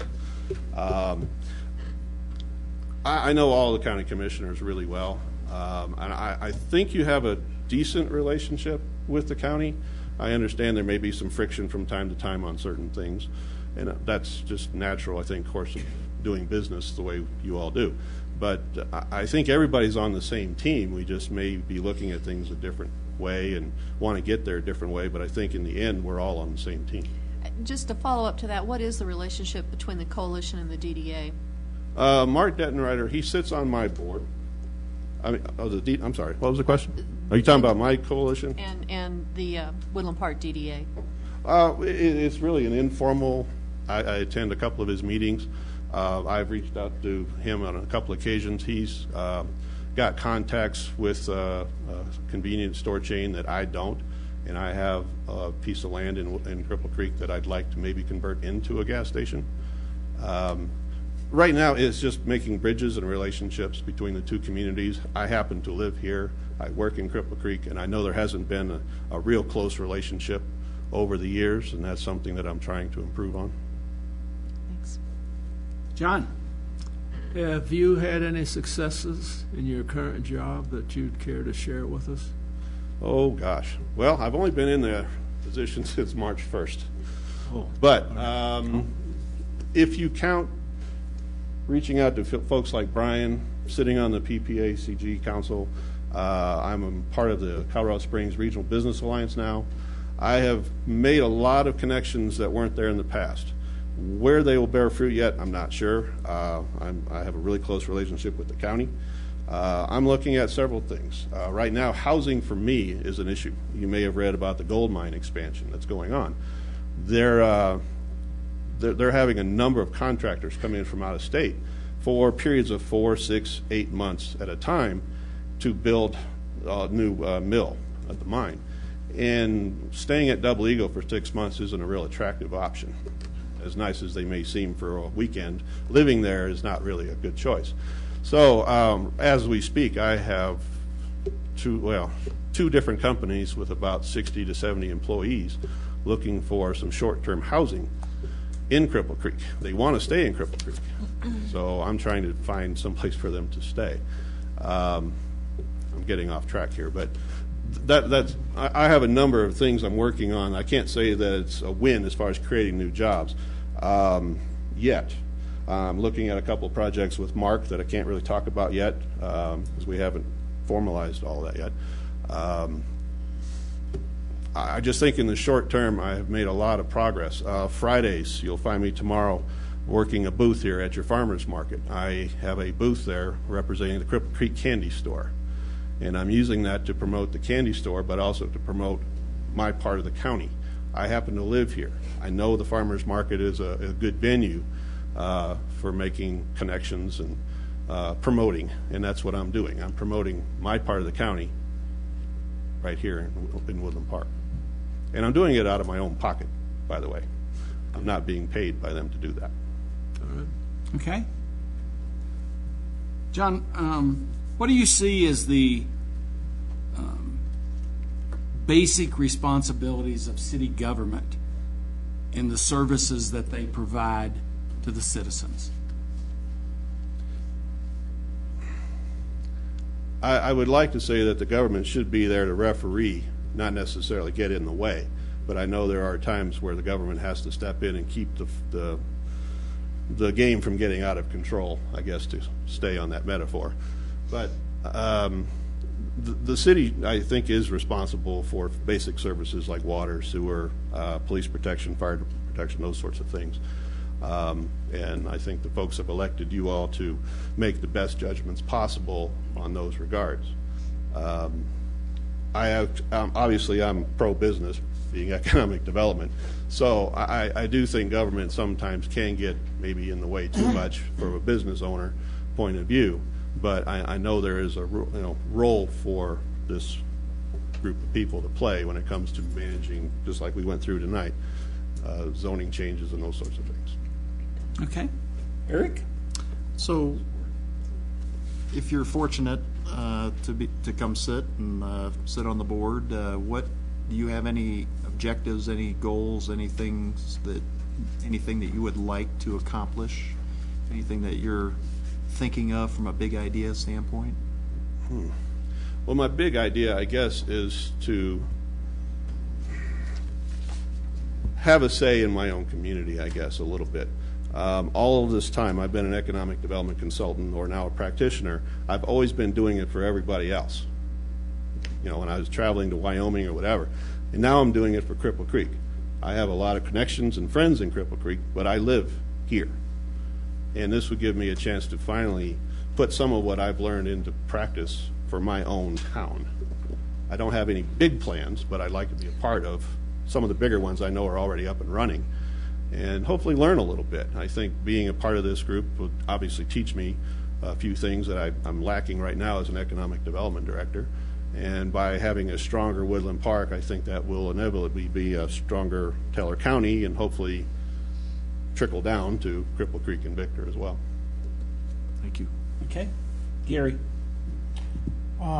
what is your approach to making decisions? What factors do you consider? Because we're up here making decisions on behalf of our constituents. Well, and I'll be honest with you, that's one of the things I struggled with when I thought about, do I want to even do this or not? And I actually went to Mark Ettenreader and asked him how he went about that, and how do you live with the consequences when you have a room full of people pretty angry at what you're accomplishing. And they've gone through several of those at the county. And Mark shared with me what he does, and I agree. He and I see a lot of things the same way. And he looked at the facts, and he listened to both sides, and you know, whatever the criterias were.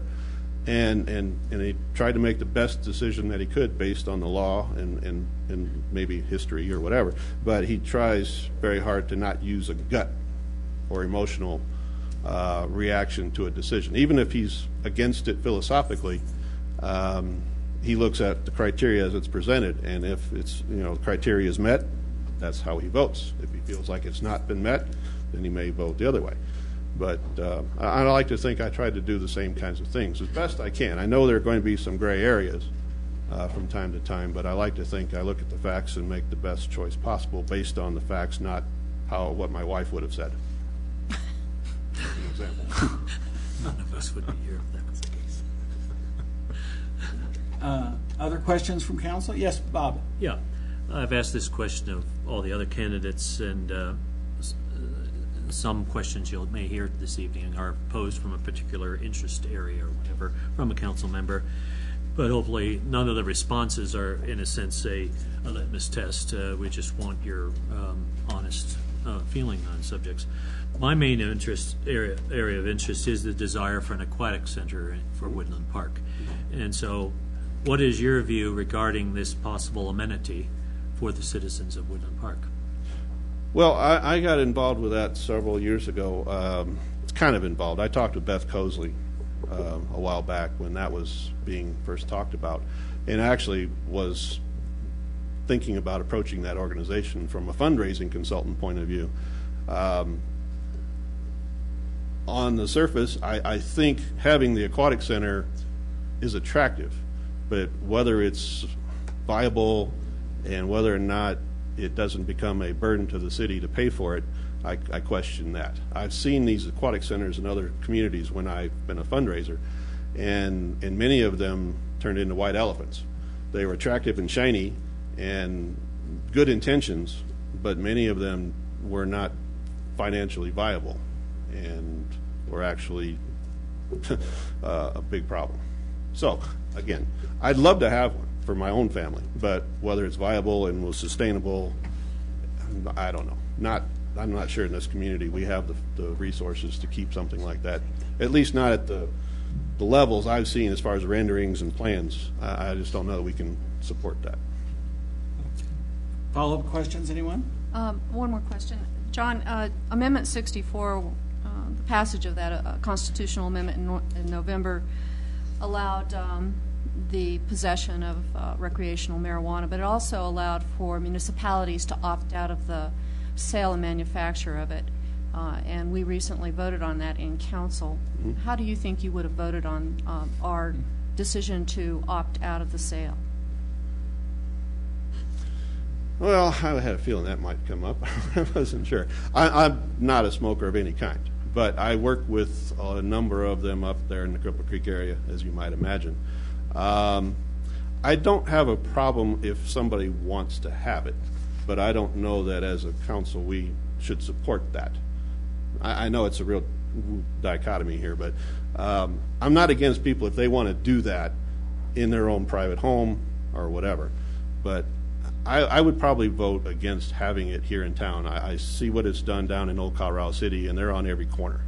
And frankly, they would be on every corner in Cripple Creek as well had we, we voted against it up there as well. And I'm glad of that. I think it might have its place, but it's opened a Pandora's box, I'm afraid. And I've sat in on a couple of the county commissioners' meetings where they've wrestled with this. At one level, yes, Colorado voted yes, but federal level, it's still illegal. And so there's like, well, how can we vote for it, and how can it be okay if federal government says it's not? So I would tend to lean toward what the federal government right now, until they come out and across the board say this is what it is, I would have to vote what the federal government is saying. Okay, and that, actually, we've used our time. So, okay. Want to thank you for being here, for applying, for wanting to help your community. Thanks. Appreciate that. Keep in mind, we will have, and I'll say this again later, we will be electing 3 city council members come April.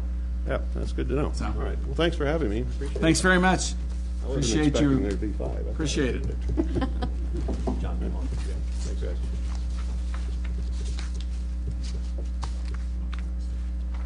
Trying to stick with pretty much the same amount of time for each, so that good deal.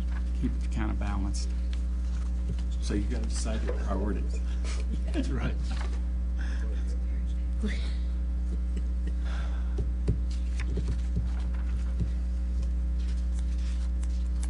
So in comes Jeffrey.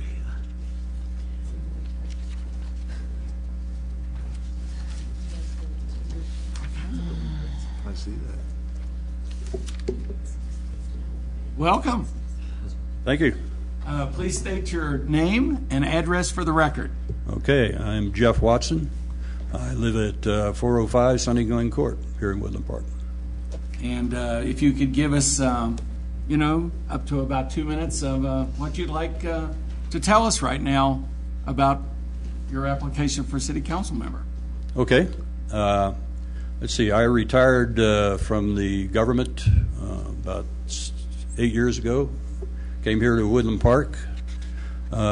Spent in about 4 days, kind of fell in love with the place and dropped an offer off on the way out of town for a house. Went back to Virginia, quit our jobs. My wife and I both quit our jobs, came out here, primarily because it was just a great. In 4 days, I've never been any place, and I've been a lot of places in a military career, where I felt got that feeling, very comfortable feeling about a place to live. So, didn't hurt that my sons were out. My one son was out here, but we had no intention of retiring.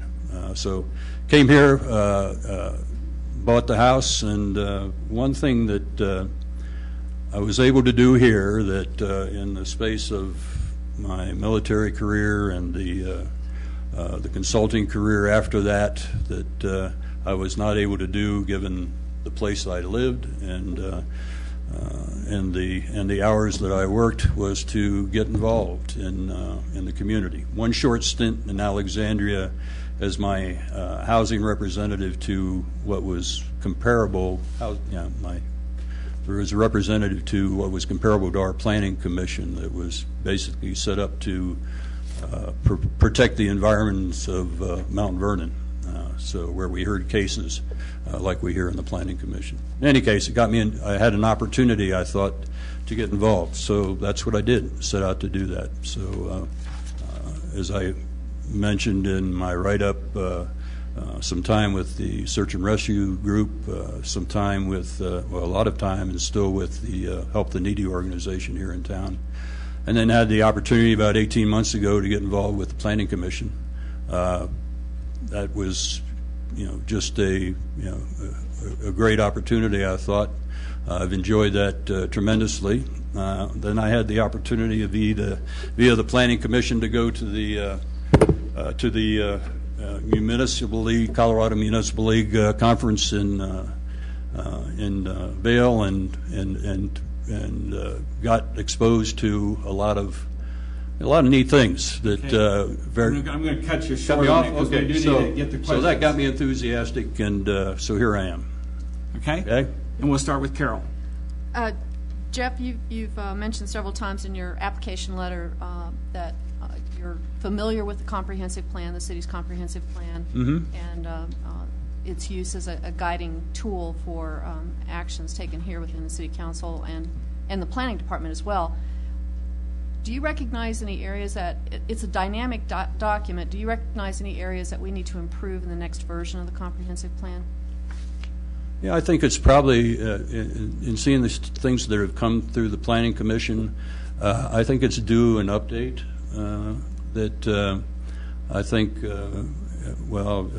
say, one thing is as I look at particularly the housing and the growth portions of that, there are a lot of things, and and I guess I'll mention the affordable housing as I've looked at that in 2006 that was recognized as an issue.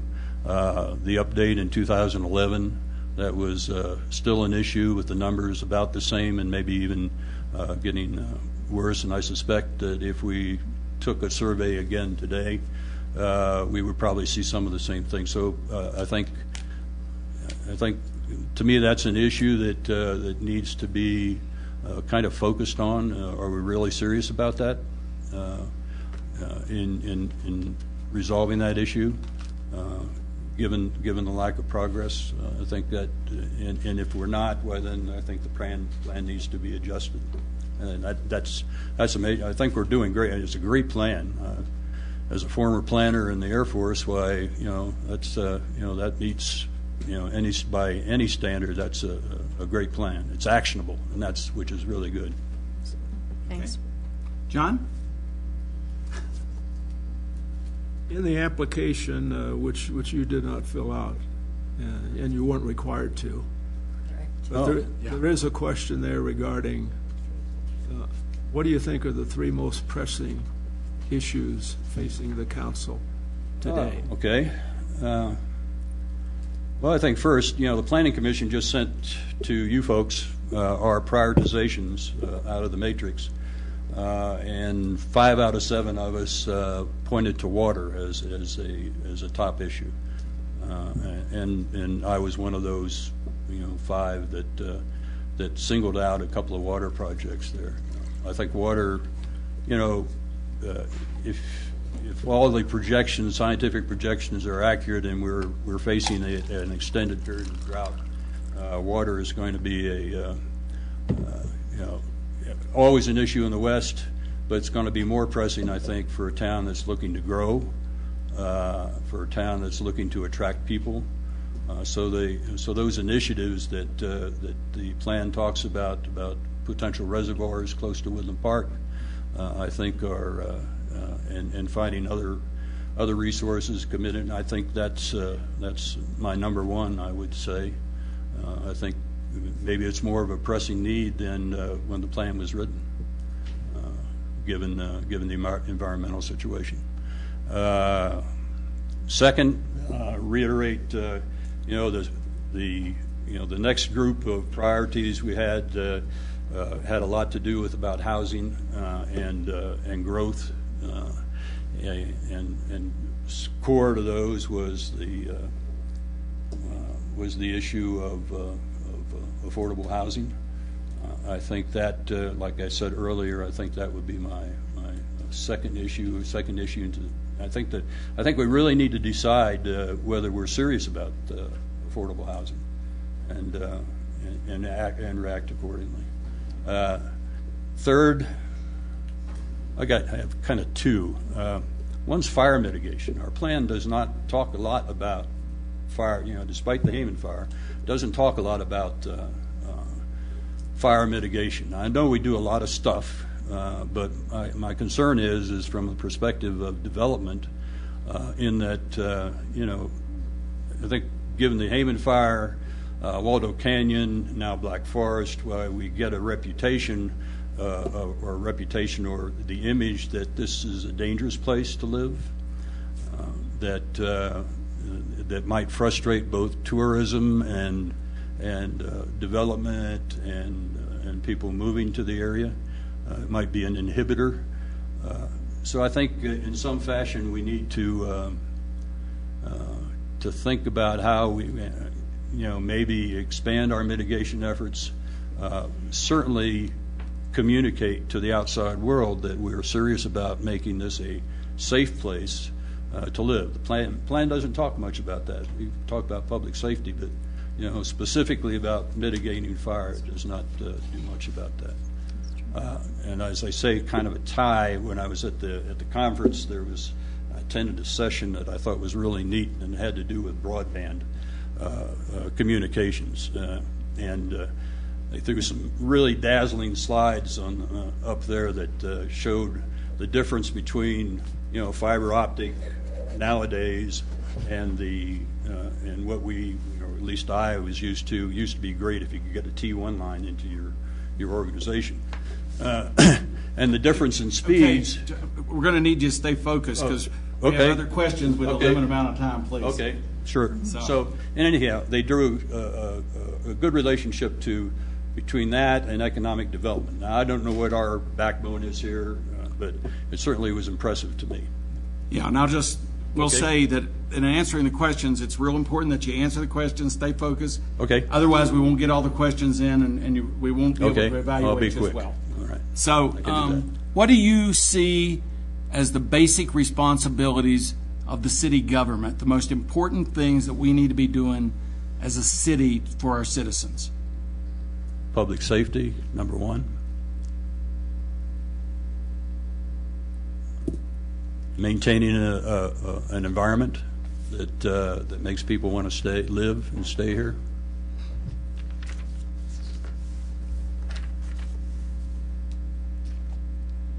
And then good government, use resources efficiently. And use resources in response to what our citizens want us to do. Very good, thank you. Eric. So what is your philosophy on growth? On growth? In Woodland Park? Well, I don't think because we have the potential of, we have so many water taps and a build out of a potential of maybe close to, 13,500 to 14,000 people. I don't think we need to, go all out to try and build to that capacity or to that limit. I think growth ought to be measured. It ought to be well considered. It ought to be well planned. So I guess I'd be rather somewhat middle of the road, not aggressive growth, but reasoned and well-paced growth. If I could ask one follow-up. Okay. So from that perspective, what drives growth in your mind? I mean, and what limits it? Is it the government or is it the private sector? Do you see government as the one that makes the decision on what goes where and when? I think government kind of guides it. I mean, I think government has the opportunity to, based upon their sense of the public desires, to take that growth in a direction that benefits the most people. I think that's the role of government. I think the private sector is a large element to that. If you don't grow unless you can develop an economy that supports your citizenry. Thank you. Gary. What approach do you use to make decisions on a council such as this, which affects many people? What factors do you consider? Well, I think analysis first. Used to be a big proponent of that. It was a buzzword at one time in the government, fact-based decision making. I think you do your background, you do your analysis, and then look at your options. Number two, I think you do your analysis, and then it becomes kind of a resource issue. What can you fund and what can't you? So develop options and pick the option that serves most people the best. Bob? Hi. I noticed on your resume that you were vice commander of AFIT, and I took my pavement engineering course there a while back. Right. And, I also was a retiree from Northern Virginia and transplanted out here. A number of us this evening have done the same thing, is moved to a place, a bit of heaven. But anyway, the question I've asked every other candidate, and I'll do so with you, is that, and some deal with interest areas of particular individuals, and I hope none of the responses from candidates will be serve as a litmus test in your selection. But my main area of interest has been the desire for an aquatic center here in Woodland Park. So, what's your view regarding this possible amenity for Woodland Park? One of the attractors of Woodland Park were the amenities for a small town. I was impressed with the library, the hospital coming on board, and other things that the town, despite its size, had. I was excited about the prospect of a recreation center when that was talked about. Somewhat disappointed that hasn't come to fruition. I think the aquatic center would be a great addition to. I have grandkids that go to school around here. I see a lot of, spend a lot of time at the high school and at events and things like that. I see a lot of kids hanging around. I think the more things we have for younger people to do, and I think that that would serve that purpose. Okay. Follow-up questions? Anyone? I'd just like to say, Jeff, I greatly appreciate how you've stepped up in the community. Your role on the Planning Commission, greatly appreciate that. As you know, the better job the Planning Commission does, the easier our job is on a council. And across the board, I think that your background and expertise, that you bring to our community is greatly appreciated by many of us. Keep in mind that as we go through this process tonight, and I'll say this again later, we will be having 3 openings on City Council for the election in April. So however that ends up tonight, just keep that in mind. Okay. Thank you very much. Thank you. Thanks.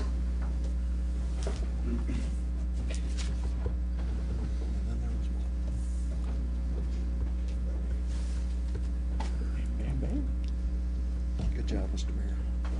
Keep us moving. It's good. Yes.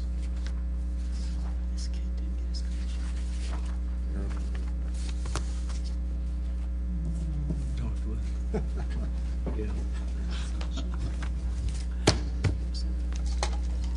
Well, no, I don't think so.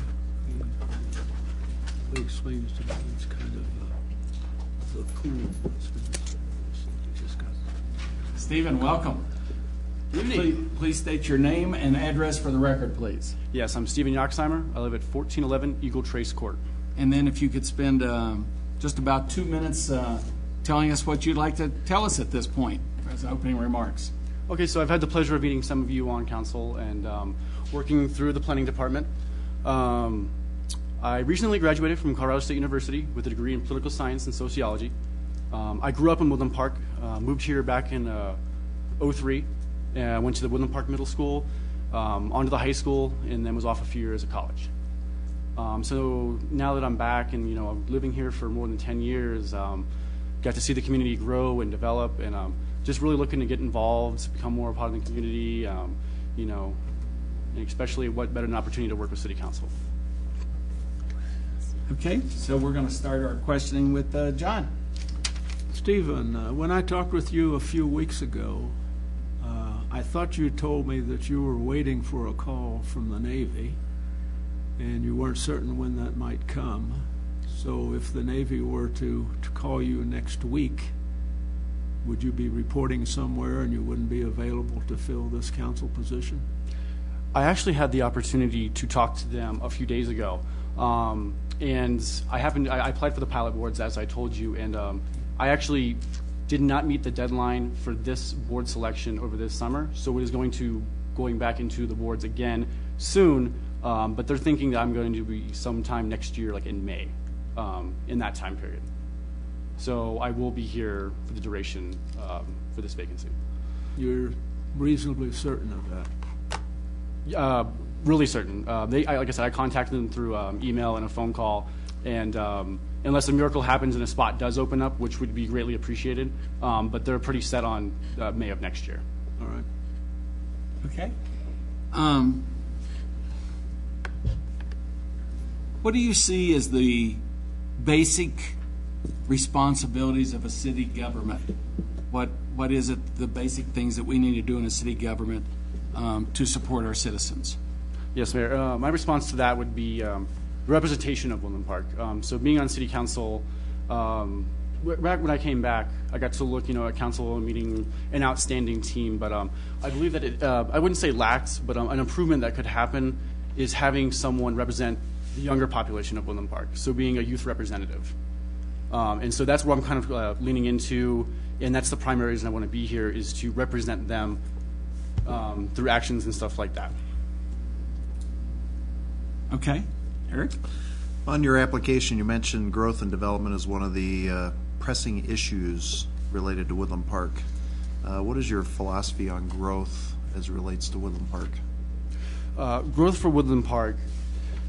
Woodland Park's kind of hard to see grow. I've been here for 10 years and got to watch it grow and develop. I got to see Walmart, the up and coming, small businesses come and go. I guess perhaps the growth that we'll see is hopefully bringing in new business. One of the things that I saw as a disappointment when I was going to the high school here is when Walmart was being built. Was we were promised a rec center or an aquatic center or something like that, but it never happened. A place for the teenagers to go and hang out, providing more options for the younger population. So that would be my advocate for growth is seeing like the installment of something like a rec center or something like that. Okay, thank you. Gary? What is your approach to making decisions? What factors do you consider when you make a decision here? Knowing that every decision here, you're representing the public essentially in making a decision. What factors do you consider? I guess the primary factor for that, Mr. Brevito, would be I grew up, whenever I was told something, is to look at it, don't answer immediately. So when you do look at something, evaluate it critically. Ask the people around you, ask the experts, ask your teammates, and then make your decision. Make a very educated decision and make the right decision. Okay. Well, I've asked the same question of all the other 4 candidates before you, and some of the questions you may hear this evening have to do with someone with a special interest in something, and hopefully none of the responses from any of the candidates will serve as a litmus test in your or their selection. But my main areas of interest has been a desire for an aquatic center. So what is your view regarding this possible amenity for the citizens of Woodland Park? Mr. Carlson, I think it'd be a great addition to Woodland Park. Like I said, back in high school, it was something that I thought we were promised upon Woodland, or Walmart coming to Woodland Park. But I guess problems occurred. I'm not sure exactly what those problems are, but it was one of those things that I was looking forward to when I was in school here. And then when it didn't happen, it was just kind of what the heck's going on.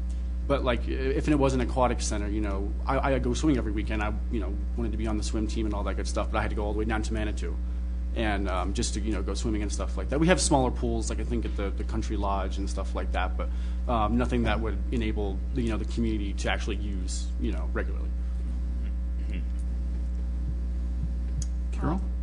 Stephen, thank you very much for your volunteer work with the planning department. I'm sure if you are selected for this position, Sally will be really angry with us, but I have no further questions. As a representative of the class that you call underrepresented now, what is it you would be trying to do immediately as a new council member? I would say trying to bring more options for something that the younger population can do. So like I was out the other night, and I am of drinking age, so I could go to the bars, I could do stuff like that, but I choose not to. I might occasionally go down to Beer Works, but other than the movie theater up here, there's really not a whole lot to do.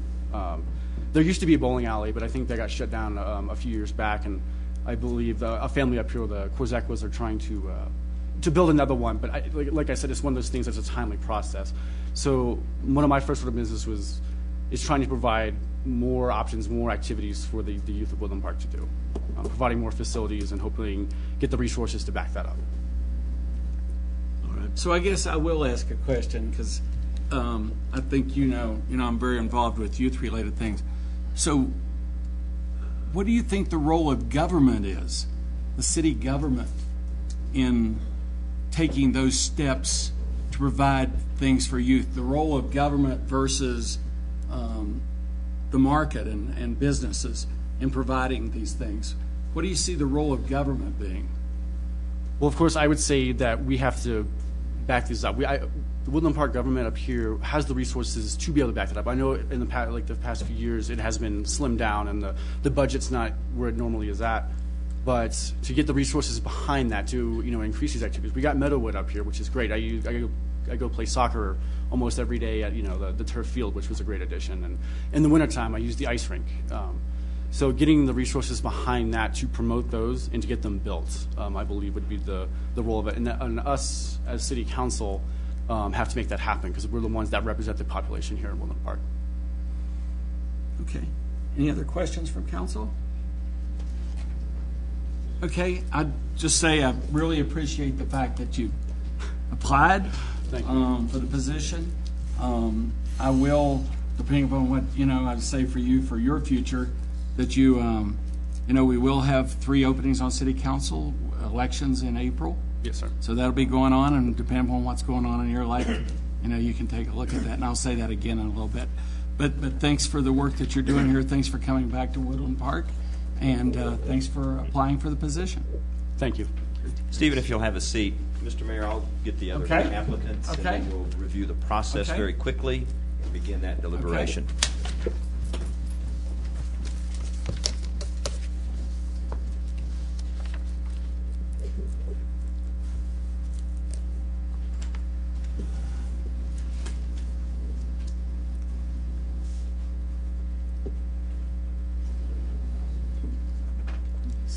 Are you going to review the process? I am.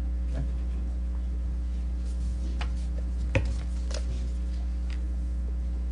Let's see, you did the old-fashioned way. Yeah. I have to. That screen drives me nuts. Well, I was talking about what I wanted to be the council meeting packages, but I couldn't do it on my iPad, so I went and talked to Suzanne and Cindy, and that's, inject comments. Yeah. Highlight. Okay. Council, please.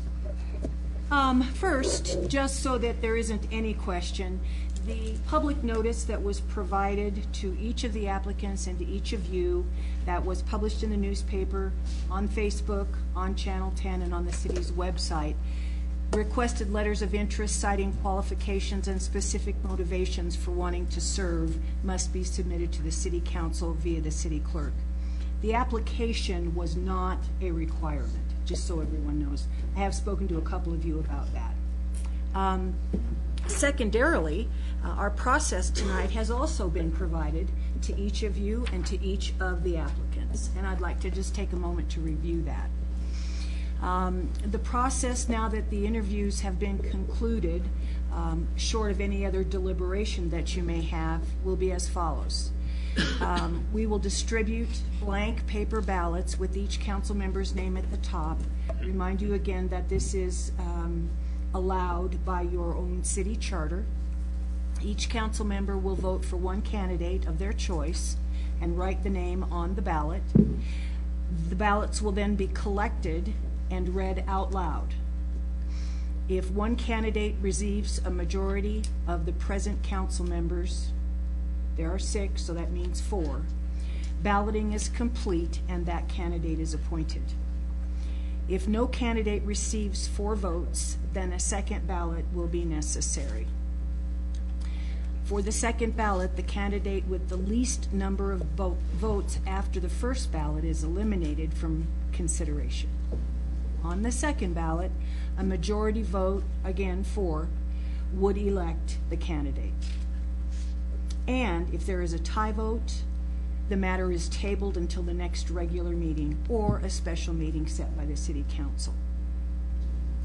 I also talked to you briefly about in the event that if there is a 3-1-1-1 vote, the city council will need to, before taking any additional action, develop a procedure for you to follow and determining what that process will be, as there is no established process to do that. Pause. So, as a reminder to each of you, the charter section concerning a vacancy says that the vacancy shall be filled by majority vote of the mayor and/or remaining council within 30 days after the vacancy occurs, provided that there isn't an election within 30 days, which is not the case here. So, the person appointed shall serve until the next regular election, which is April the 8th of next year. And a reminder again, Councilmember Harrison's term expired on July 15th. 30 days hence is August 13th. Today is August 1st. So if somehow we don't make an appointment tonight, we'll need to schedule a special meeting to do that before August the 13th. That's correct. Okay. Questions? I have a question. You said on the second ballot that the one receiving the least votes is excused. Correct. What if there's a tie for the least votes on the second ballot? 1-1 or 0-0? 2-2-1-1. Yeah. 2-2-1-0. If that is the case, then we'll probably have to have a little discussion about how we're going to handle that. What we have precedent for is 4 votes and ties. That's what we have precedent for. City attorney can help us with that too. Okay. I would suggest that, maybe we'd just talk a little bit about amongst ourselves about the candidates. And I won't necessarily get into specifics, with you guys, but, I think we have such really good candidates that this is both a good thing and a bad thing. It's good from a point of view that we have great people to choose from. It makes it tough in making selections. I'll just say what I, look for and share with you that I look for experience. I look for kind of broad perspectives in the community because we have to represent all the people and proven capabilities. I mean, that's kind of, what I look for in that. And we have quite a bit of that here. And so that's just my thinking. If anybody else has got anything you'd like to share with the rest of us before we vote? You make comments about any particular candidate? You may. This is deliberation. Oh. Go ahead, you've been waiting. Okay. Well, I've known Ken Matthews since '92, and I know about his character, and I know he is not a single agenda type of person. He's pretty much broadly interested in many things. But the thing that impresses me most with him is that the decisions he's made, at least that I've been aware of, and he's got the experience, by the way, as if you want somebody, that joins the council with their feet planted on the ground, ready to run, that's it. He wouldn't need any orientation. But the big thing was the decision he's made was made with being very thoughtful and very calculated and very pragmatic. And I think that's something that I'd like to think that we all have. Okay. Any other comments from council? Yes, John. Yeah, I'd like to comment about Jeff Watson. I've known Jeff since we've both been here, both professionally and socially. Great guy, wonderful Air Force experience, a lot of senior positions. I know about some of the results. He's been working now many hours with Help the Needy for I don't know how long. He has completely reorganized that charity, and I have heard very positive comments from several people who donate time to Help the Needy. And I'm going to make one other comment, if that's okay. When I look at a council, and since we're appointing someone, we have an opportunity that we normally don't have. And so we as an individuals get to make decisions on who serves on council, whereas normally it's the people that are making those decisions. And I appreciate all the different backgrounds of council members.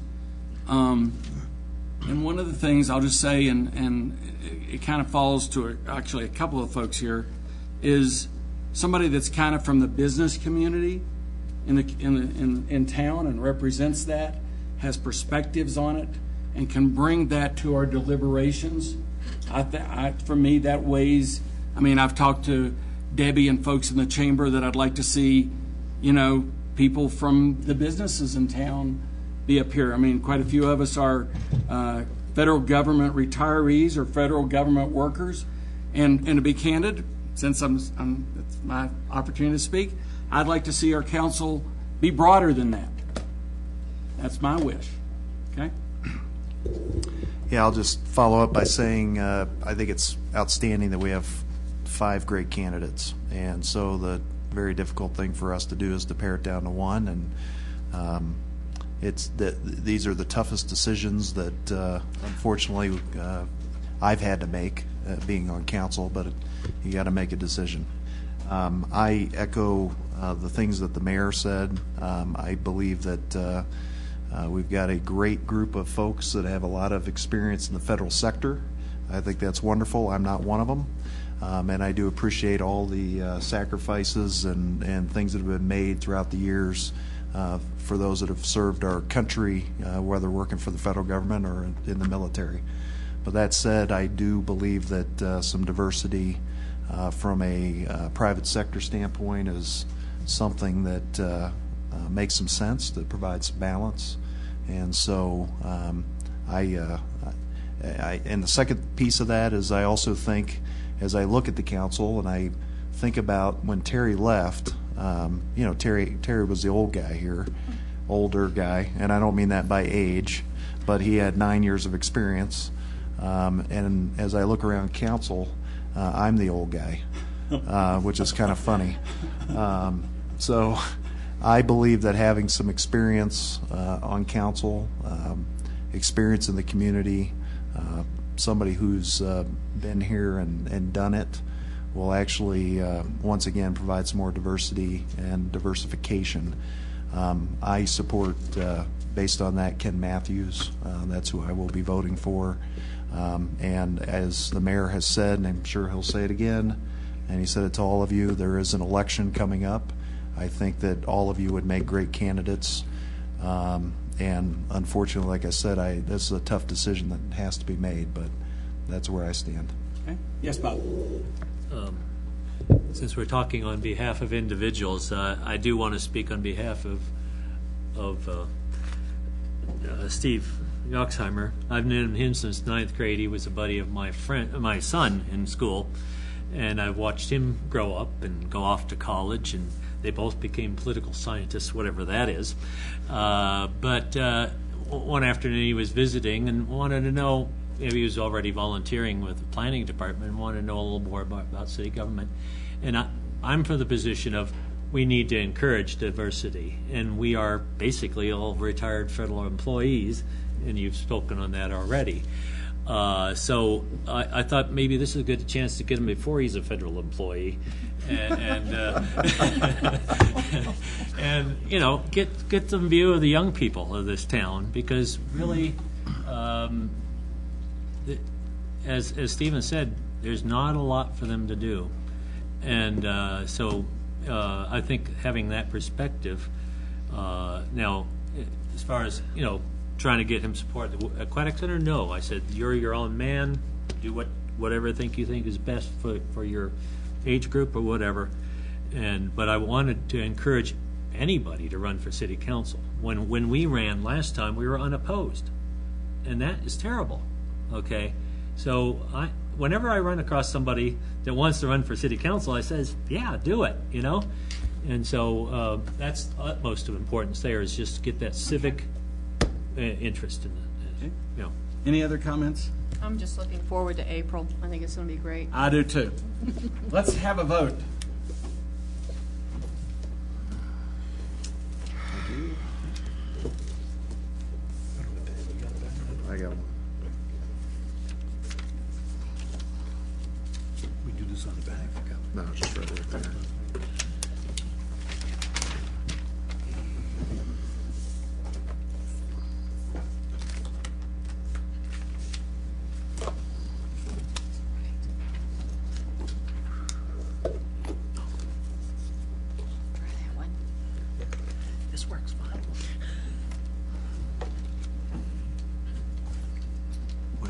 this electronic stuff and no pens. See, I always like that. If you vote on the iPads, Lost it. have it, push a button and have it all come up on the screen. Right.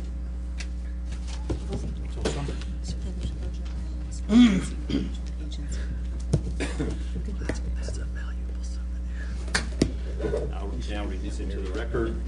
Turley votes for Matthews. Smith votes for Matthews. Rivetto votes for Matthews.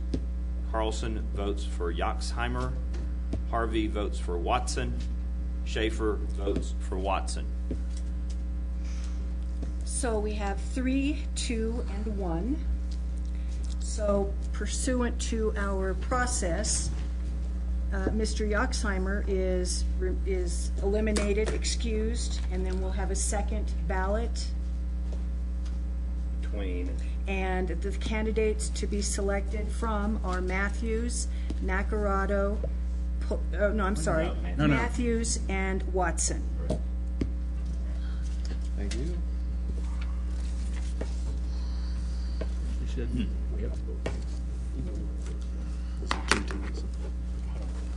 Yeah, I think so.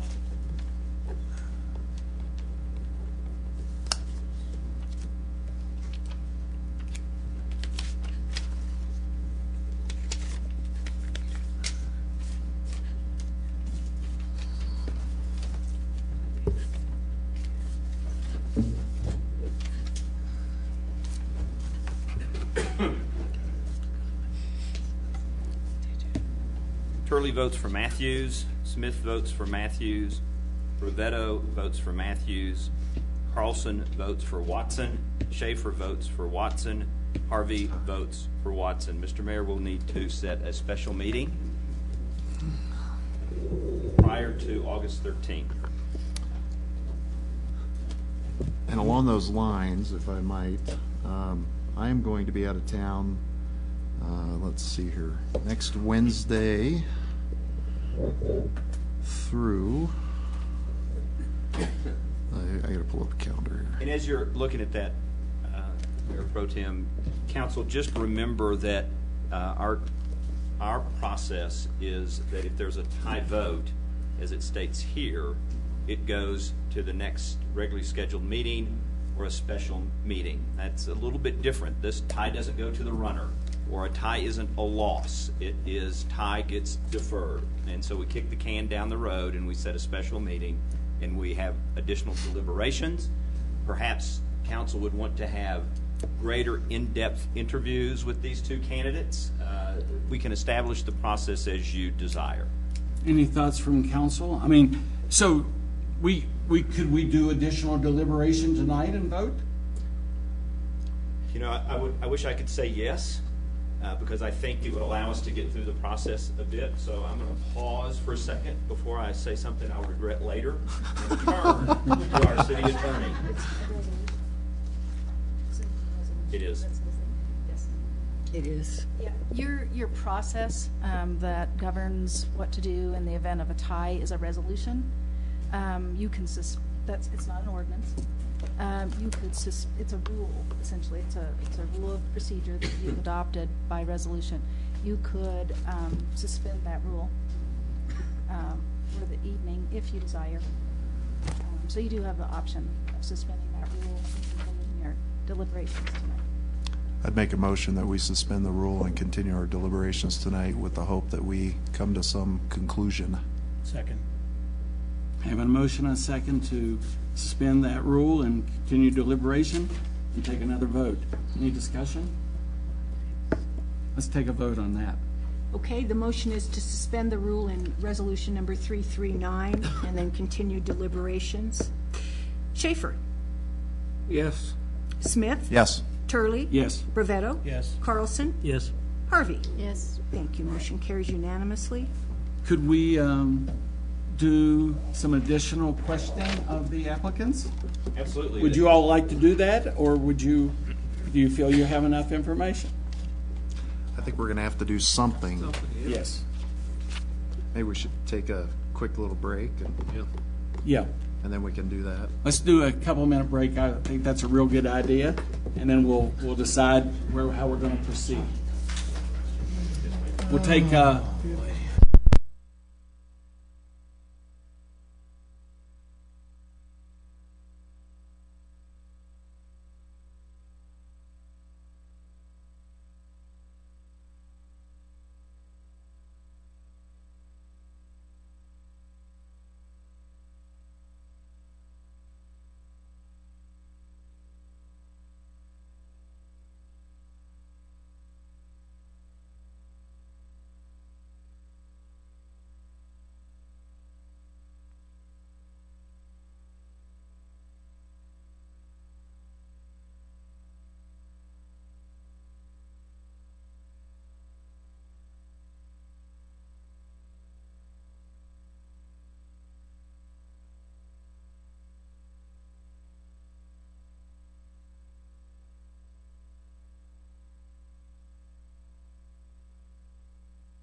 We'll now resume the meeting.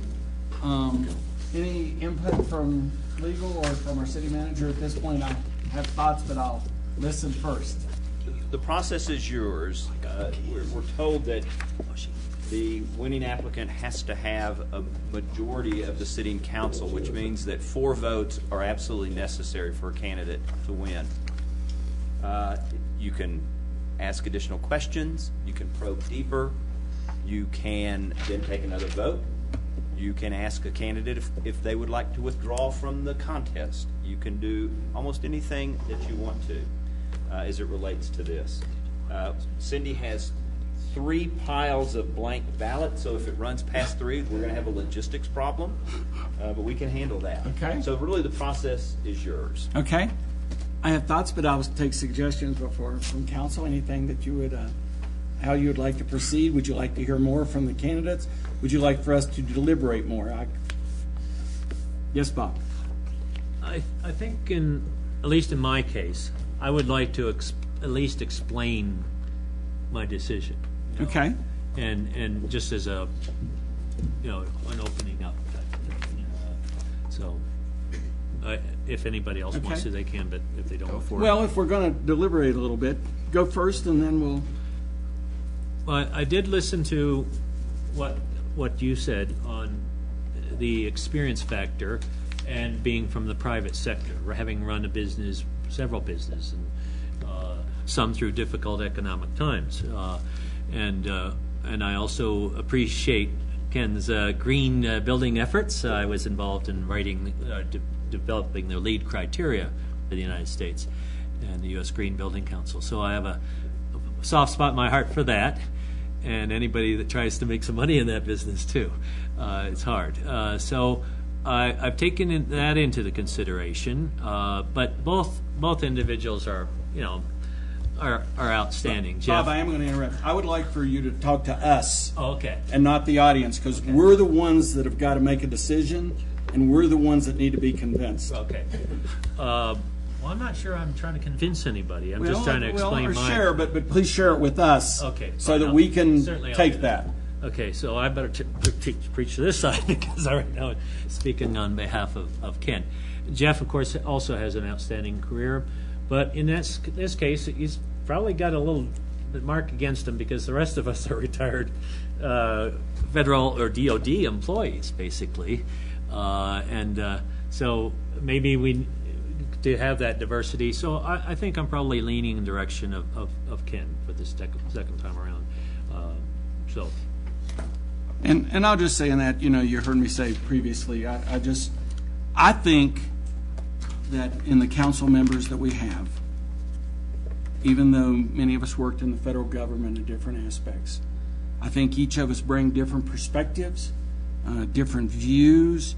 I think we bring a lot of experience in making decisions, that we're fortunate in the kind of jobs that we had, that's a great thing that we can bring to a community like we have here.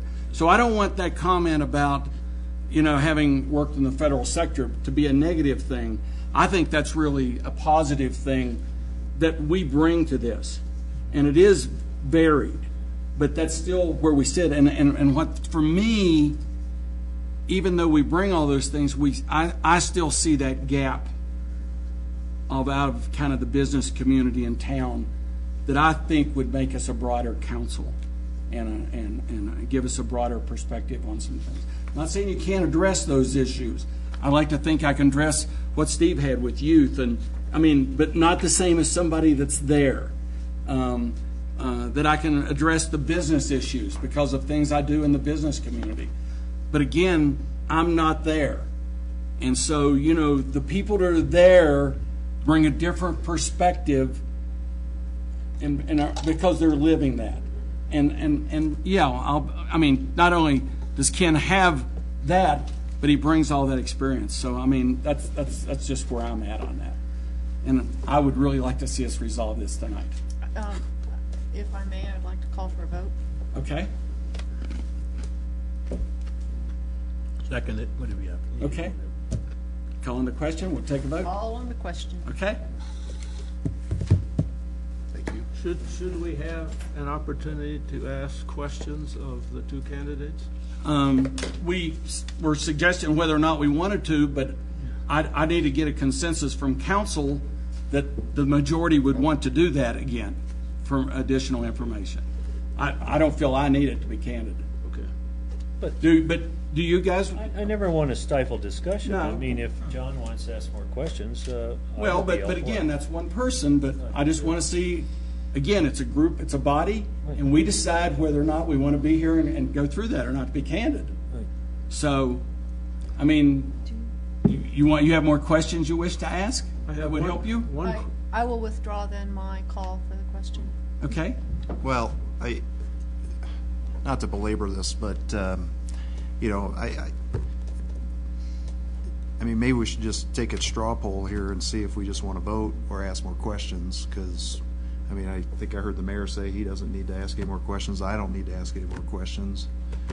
If there's others that, I mean, otherwise we could be here for a while. If it looks to me like it's leaning a certain direction, then we should just move on. But that's how I feel. I don't know. It's up to the mayor. Really, it's the mayor's call. And no, it's our call. And so I'd prefer to go ahead and take a vote and see where we're at. You would? Gary? Bob? I prefer to spend 5 more minutes on a question. Okay, Carol? I don't even know what you're asking now. Do you want to ask? You want to ask more questions of the candidates? I withdrew my call for the question, so yes, the table is open for discussion. That you want to? I have no discussion remarks to make. Okay. But I want to give John that opportunity. Okay. Well, then let's ask him. Okay. We'll do it quick. Let's Fine. do that. All right. If I could pick up those, and I'm just going to hold on to it. Well, that's Okay. And so you have questions Yeah. for both candidates? No, just for Ken. Okay. Ken, would you come forward, please? Should we do this sequestered? Yes. We will need to sequester the other candidate. Jeff, you know the way, right? In case we decide we want Yes. to ask more questions. Yeah, it's a simple question, really. Well, I think it's simple. You served one term on the council. Correct. You mentioned something in passing about maybe the poor economy. I'd like to know why you didn't want to serve a second term or felt that you couldn't. Well, I'd been 10 years on planning commission, Yep. 4 years on council, and at the end of that term, as I mentioned earlier briefly, is when the economy was really not doing well, and the business I was in, which is built Green Energy Star new homes, was probably the worst place to be in that economy because there were so many houses on the market, the rates were low, it wasn't a good place to be. I needed to spend my time intensely dealing with that and with that business. That business has been sold. I no longer do that business, and we just have our insurance business today. So now I'm ready to get back involved. All right, Is that a fair enough answer? fair enough. Any other questions? Ken, were you on the council that voted to allot the money for the previous aquatic project? Do you recall? Quite honestly, I don't recall. Cindy might recall better than I. That's been a while. The previous plan for the aquatic project or rec center. For the design. It was the design, yeah. That really spread out over a number of years. It wasn't like one sum at 15 years, 16. Yeah, no, it wasn't that long. But Covered quite a bit of time. But there was a decision to authorize $750,000. No, it was a decision to authorize a certain amount and then additional amounts and then additional amounts. Okay, because That I'd ended always up been totaling throwing that at us. So, yeah. so that's a big difference as to how councils decided to spend that kind of money. Okay. It might have come out different if they were approving $750,000. Right. So that's important how you get into things that kind of roll and snowball, even with good intentions. Any other questions for Ken? Okay. Does anyone have any additional questions for Thank you. for Jeff? Shall we take a vote? Brian, would you mind getting Jeff? Yeah. Shall we take a vote? Yes. Okay. We'll take a vote. Call the question. Okay. We'll just take it. Thank you. Are we okay? Keep me legal. No questions. I was telling Aaron to keep me legal.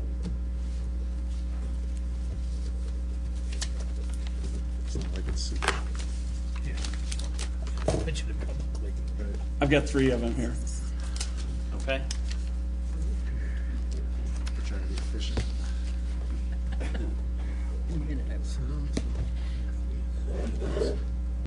Hurley votes Matthews. Smith votes Matthews.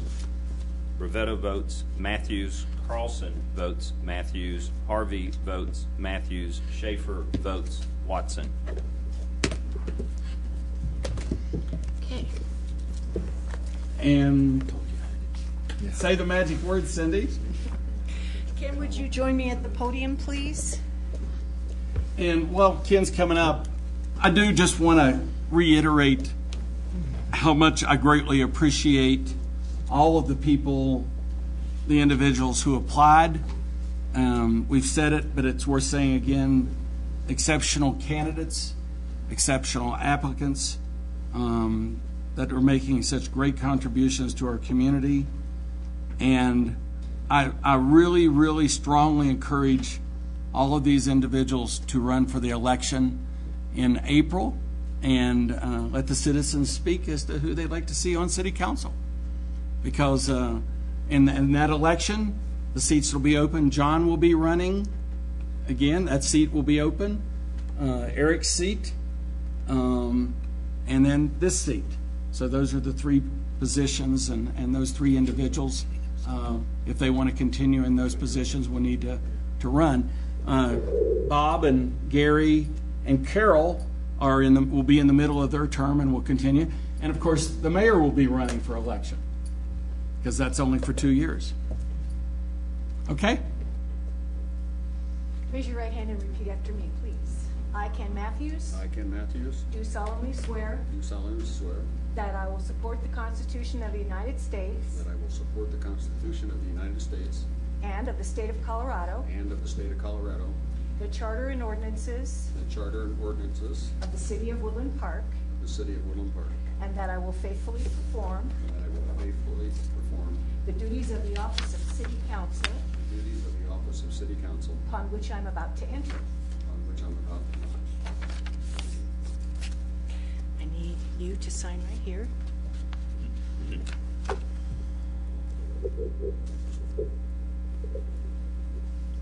And then I need you to take this book and follow me over. Yeah. And as Cindy is having Ken approach his place, I've already made contact with the applicants to set up their council member orientation. And we've settled on a couple of dates unanimously from all of the applicants. And we'll be working with council member Matthews to set up that date, hopefully before the August 15th meeting. And sometime over the next week or so, David, we should look at the Utilities Advisory Committee because we have now 3 members of council that belong to that, and the Utilities Advisory Committee will decide how we proceed with that. Because normally we have 2. I think we can only have 2. Yeah, That's correct. For the Yeah. bylaws. yeah, correct. that's correct. So you'll deal with that and come up with a plan? We will. Okay, thank you. Thank you, staff. Let me ask Okay. a question, though. When's the next meeting of the UAC? Do we have one this month? Yeah, there's one next week. So is it something that needs to be dealt with by council here tonight, since we make appointments and such? Well, frankly, I think what's going to Oh. happen is, Yeah, it's the 13th. it is, it's, The second Tuesday of the month. It's the correct. 13th. So there are only 2 council members can be on the Utilities Advisory Committee. With Ken in his new role, we'll need to backfill a position with a citizen at large, which is, I think, what you were serving in that capacity now. If I could speak for the moment, I think I could make this easier, since I've been on that committee for quite some time. I would be willing to step down so we can meet with that requirement and let Eric and Mayor Turley remain on the committee. So then we can advertise for that now vacant position and bring those applicants to the council for that appointment. Okay, very good. Thanks, Ken. Thank you. Moving on in the agenda, and I'll just say, welcome, Ken.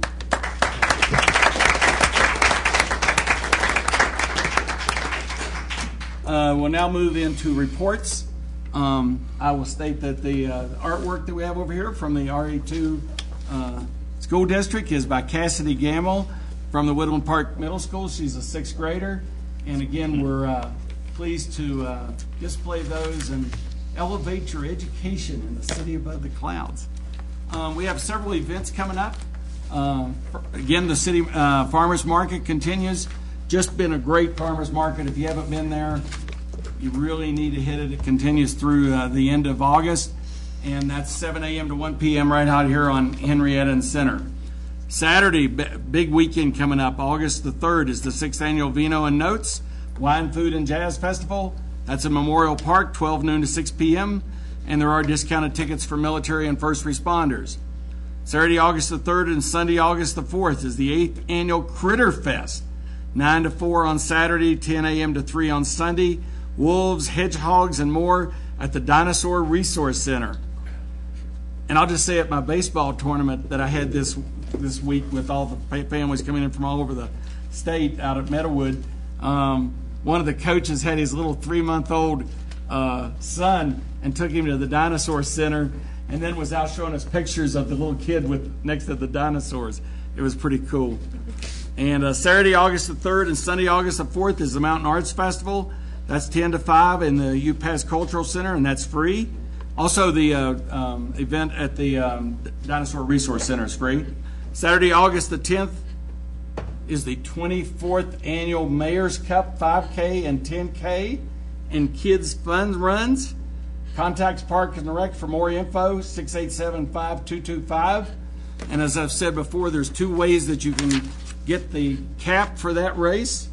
You can run in the race or be the mayor. I think I took the easy way on this one, maybe. Saturday, August the 10th, Woodland Park Music Series Shades of Blue, Blues and Jazz, 11 a.m. to 3 p.m. at the Pavilion on the Green, and that's free. Saturday, August the 10th, History Park Tour, 10 a.m. to 1 p.m. That's in the UPass Historical Society behind the library, and that's free. Wednesday, August the 14th is the 14th Annual Touch a Truck Day. Oh, man.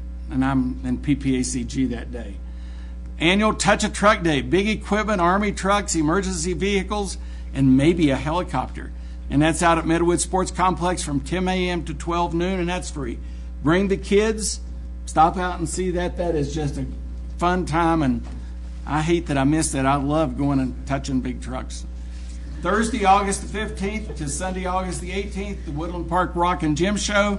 That's on the Saddle Club property across from the Swiss Chalet and Andrew's Candies, and that's 9 a.m. to 6 p.m., and that's free.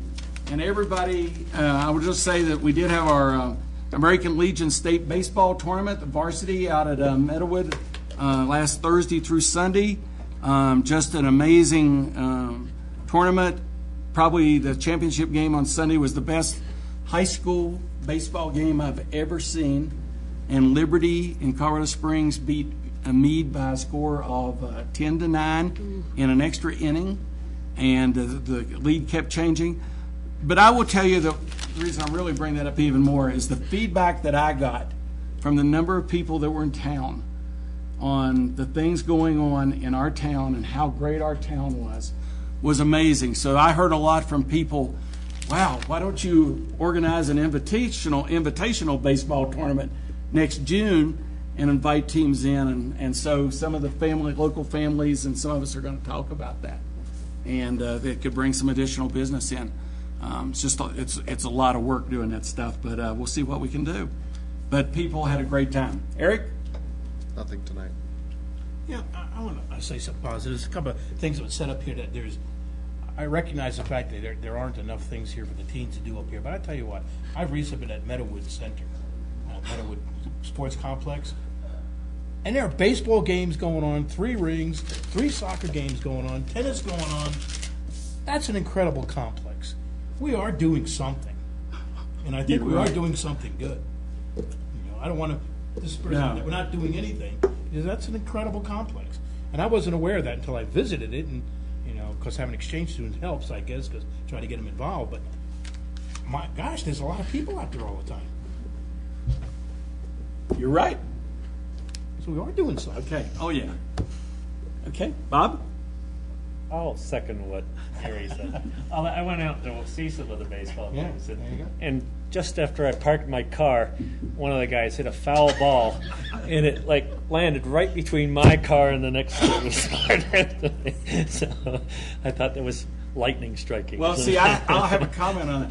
I can tell you don't go often enough, or you would know where not to park your car. Yeah. Okay. Anything else? No. Okay, Carol? Nothing. John? I have a short presentation, Okay. and I'm mindful of the late hour. One of my favorite causes. The reason I want to have this discussion with you this evening is that it's timely, and I'm going to show you 3 charts, and then I'm going to make a recommendation, and I hope I'll get some head nods. Yeah, please pass out the presentation then. Thank you. I didn't want that one. How do I get the, there it is. Both. So I'm going to give you a brief. This will be as brief or as long as you want to make it by discussion and questions. What you see here is a housing assessment. Sally and I completed a survey in February of this year. And it was mentioned earlier that we did have professional surveys done. Not that ours wasn't professional, but back in 2006 and also in 2011. And so we've got some new information. I want to update that and show you a couple other charts that lead into the recommendation I'm going to make. The lower left picture is the Habitat for Humanity project called Las Casas at Forest Edge. There are 3 families living in those 3 townhomes. I'm happy to say the construction on phase 2 will be starting this month. The lower right photo is the volunteer crew working on one of the 4 Victorian houses that we restored in Cripple Creek. This is what's called, let me find the cursor if I can. Well, let me back up. This is called a housing. John, we'll still need you to talk into the mic, or we're just not going to be able to hear it, unfortunately. All right. This is a housing bridge. It was given to us as part of the study that was done, and the report was written in 2011. It's important because it shows the spectrum, the full spectrum of income of people earning, and it's expressed as a part or a percentage of AMI, which is the area median income. And so for Teller County, that's $62,500 for an average household. And an average household is 2.4 people. So if you look at the lower left there, and I think what David called the rainbow chart, that's better than my description as a half donut. But you can see from 0 to 30% and 30 to 60. And I'll call your attention to the box here. So for the 0 to 30%, that tells us that we have 278 households, and this is for Woodland Park, who gather only that small amount of income.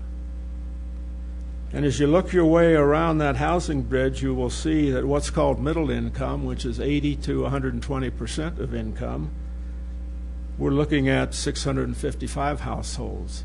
So if you look above that at 120, or you look below it, we actually have 42% of the families living here in Woodland Park that are earning less than 80% AMI. And what does that mean in terms of numbers? Well, here's what a person or a household can buy or rent as a function of the percentage of AMI. For example, if you look at upper left, 30%, that yearly income is $18,750. With that kind of income, And the definition for affordable housing, which I want to give to you now, is actually the HUD definition, is that housing costs that are above 30% are cost burdened, and that represents unaffordable housing for an individual making 30%, for example, or 60% for that amount. The target segment for Habitat for Humanity, for example, is 30 to 60%. So we're looking for families that earn that amount of money. And so what can you get with that? Well, you can buy a house that costs no more than $79,700. That's not a good market. Or you can pay a maximum rent of $469. The average rent for properties here in Woodland Park is $880 a month. Habitat applicants that we see paying anywhere from $600 to $1,200 rent in what some of us would consider to be substandard housing. So that gives you the range of where people fall on that income spectrum with respect to how much house or how much rent they can pay.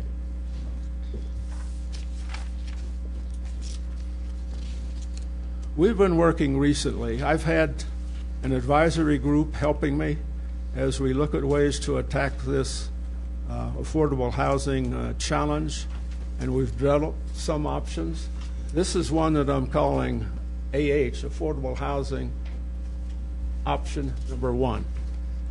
What I'm proposing here is that, and we have to make some changes to code ordinance relative to zoning and also utilities in this case, but we're talking about building what's typically called a mother-in-law apartment, an add-on, so attached, or it could be detached. These are called accessory dwelling units. They are built on a lot that has a single-family residence and has the geography to honor the setbacks and build a second dwelling of some kind, whatever the owner wants it to be. And the neat thing about this is it's done at no public cost. And in fact, the city will recognize some revenue as a result for TAP and other fees, as well as property taxes. So the homeowner who decides he wants to build an ADU will simply decide he wants to invest that money to build whatever it is. Could be a garage that he wants to convert to an apartment. Could be an apartment above a garage. And so what I am suggesting that we do is, if you look at the recommendation, is a request that the city planning department start to evaluate this option and put it into the normal process and come back to tell us sometime later, I would hope perhaps in September, that in fact the Planning Commission has agreed and all the City Council has to do is then approve this addition. Yes? I just want to see if I can get this clear here, John. Does that mean I live in Sunny Glen, got a big house there, that I can put a separate house on my property now and rent that out? Is that what you're telling me? Yes. Okay. You can that do changes it. the character of the neighborhood. It is. That changes the character of the neighborhood. And I recognize that. There are many questions and many answers yet to be developed. The problem is, if I want to live in Broadmoor, I can't afford to live in the Broadmoor, so I don't live there. Yep. So as a government, do I say to Broadmoor, no, Broadmoor, I'll tell you what, we're going to change the character of your property over there, and we're just going to allow all these other, accessory houses to be put in there. Yeah. I don't think that's the role of government to do that, but, that's the concern I have here. Yeah, if I could weigh in here. So I was part of a meeting with John and others, and we kind of highlighted this as an area that we thought we could spend some time and see if we could flush out some of those details. I do not, well, first off, I do not believe that this is something that's citywide.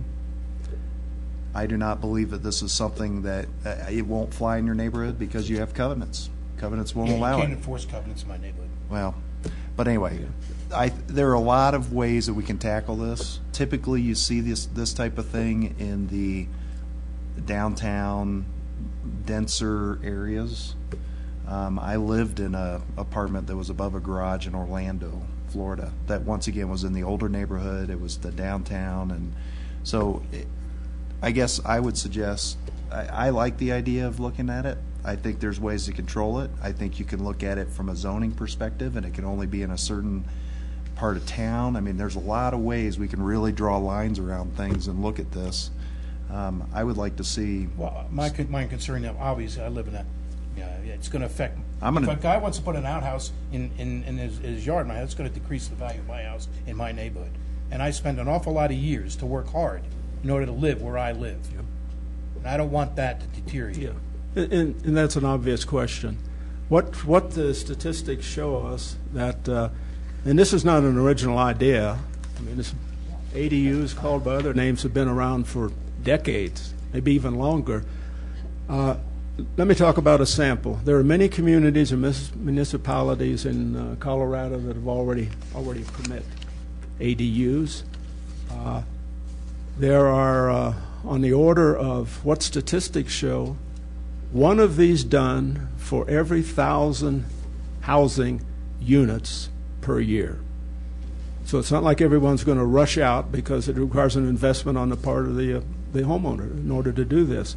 Yeah, that's an obvious question, and I might be for it, John, if you restrict it to certain areas. well, it'll have to be restricted. I mean, we're talking about having to set standards. We're talking about minimum square feet, maximum square feet, driveways, parking, these kinds of things.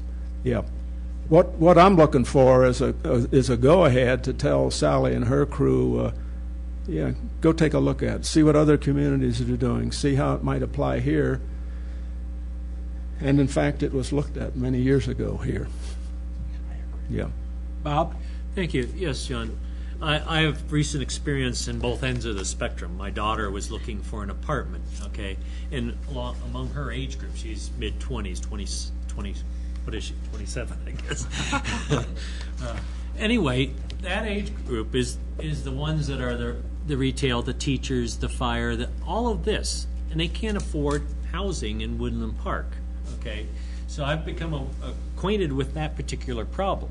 We recently had our homeowners association meeting, and there was a couple in our neighborhood that had just renovated their basement for what was supposed to be a mother-in-law apartments, 2 mother-in-laws. Okay, I don't know how that's going to work. But anyway, so it was like 3 bedrooms in the basement with a kitchen and a living area and stuff like that. And the neighbors started complaining because they had a lot more cars in the driveway, et cetera. And so they think, too, that maybe these people were associated with Karis College. And were they making a dorm in the middle of our neighborhood? Okay? So I talked to Sally to find out, what are the limits on single-family housing? Yep. And she was kind enough to tell me that you can't have a second kitchen, or at least a stove. Yep. They X that out on the drawings. And you can't have more than 5 unrelated people. Yep. So you've got Gary's kind of perspective. Homeowners don't want to decrease the value of the property, but on the other hand, we have a crying need for more apartments. And certainly if this couple uses their rooms down there for their mothers-in-law, that they're all related and it would not be a problem.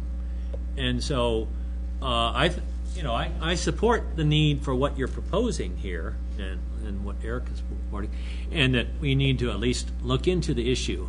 And, I think we can easily take care of, well, not easily, nothing's easy around here, the issue about, external buildings and violations of code, not ordinances, but covenants for homeowners association. Yeah. Okay. I just got to be careful Kim? about covenants for homeowners association. Yep. In our homeowners, we have a homeowners association in our neighborhood. If anybody does something, we have no power to do anything, really. If we wanted to, all the homeowners got to get together and get a lawyer, and none of us want to fork out thousands of dollars to do that. So you may have covenants, it's true, but very rarely are they very enforceable. Okay. Ken had up. Yeah. Ken? Well, I was just going to say, I certainly support having the dialogue. Let's discuss, see if there's some ways to go about it. A couple of things that pop up in my mind. People all around have bought their properties based on what the zoning is and what that property represents. And to come in then after the fact and in effect change the zoning to multifamily or something is not going to be a popular thing. And as Gary said, that definitely could affect the values of those properties. And I think the other thing to consider, and again, I'm willing to discuss all these things, but the other thing is the original owner plus the owner down the road. So the original owner has their two ladies downstairs, but they sell the house someday, and the next person, that house above, or the room above the garage, they start using it for something else. I mean, I don't know how you regulate and stay on top of that. I mean, you'd go nuts trying to go around the city checking on all these properties that have been altered and see if they're being used properly. So those are some things I would want to discuss with this group. All right. You know, we do have things like deed restrictions, but Well, they got to be administered, yeah. but the bottom line to what you're asking is that we allow the planning department to explore what other cities have done and bring us some courses of action to consider. I agree with Gary. An extreme, you know, on one extreme, building another habitat on a piece of property versus turning your basement into a second apartment are two different extremes. But I would like to see what the options are out there, and it's one of the few things that we could do as a city government in terms of affordable housing. So what I'm hearing, to kind of maybe summarize from council, I think I hear a consensus, you know, that we should allow the planning department to take a look at it, and then we can have additional discussions. She'd then bring it to the planning commission and or maybe even an update to council before that.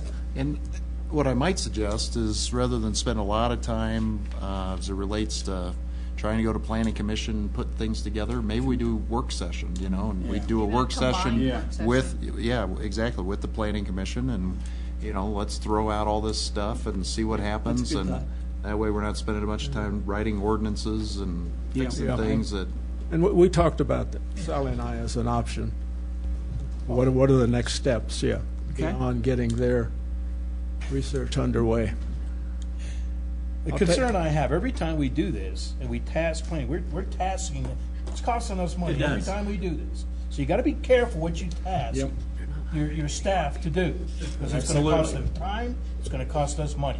If that's the proper use of paying our taxpayers' money, fine, if that's what we make a decision. But I think you all have to be aware of the fact that when we do this, it's gonna take Sally's and the department's time to do this stuff. And I don't disagree, but I've been on council long enough that I've heard affordable housing, affordable housing, affordable housing, affordable housing. Well, I guess I'm going to say, when are we going to take a step and say, what can we do, another, you know, to promote that? I see this as a very simple way to take a look and say, hey, here's a step towards that. I'm going to suggest that to move this forward, that in all the concerns, and I mean, you and I have some similar thoughts in some areas, that we actually, I mean, it's David that will make the decision. He's the city manager as to how that works into all the things that needs to be done. And I think what I'm hearing is, let's give him the guidance to work with his staff to figure out a way ahead. We can do that. Okay. And I'm happy with that. Okay. Thank you. Thanks, John. Ken, anything tonight? I think I've said enough already. Okay. Aaron? I have nothing. And David from the staff. Three very quick reports. Sally? Yes, very quickly. In an effort to keep council informed of what's happening in the planning department, you probably saw the Courier this last week. On the front page was the approval by the Planning Commission for the new Starbucks coffee company that is going to be constructed at Walmart on lot number 2. This is an aerial just quickly to show you that lot, which has been posted for the last 15 days.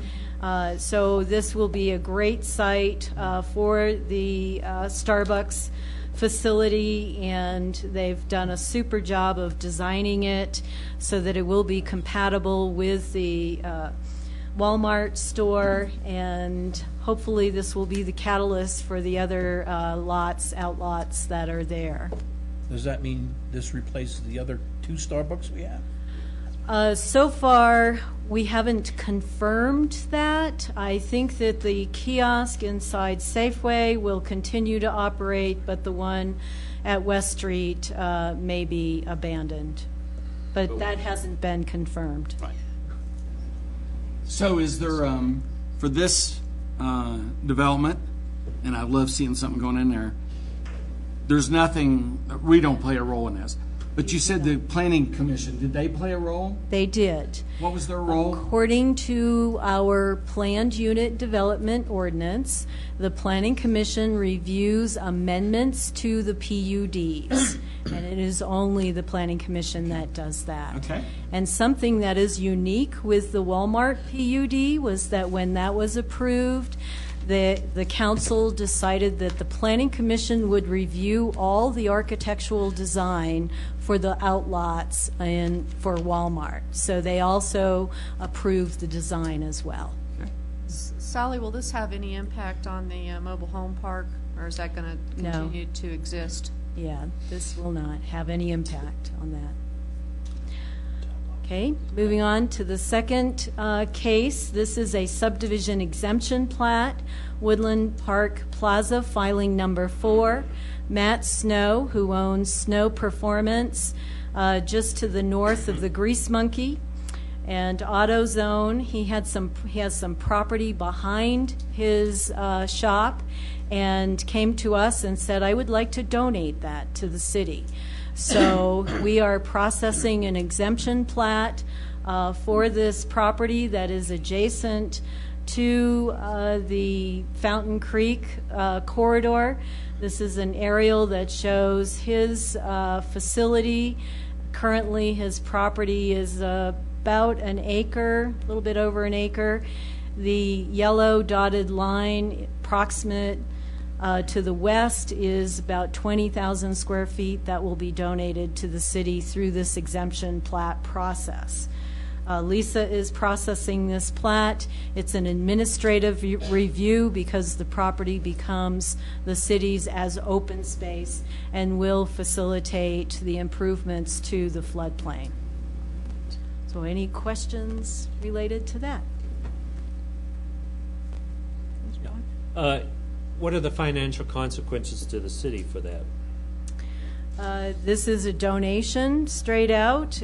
We already have this property that encumbers the drainage, belongs to the city, is owned by the city, and the open space across the channel.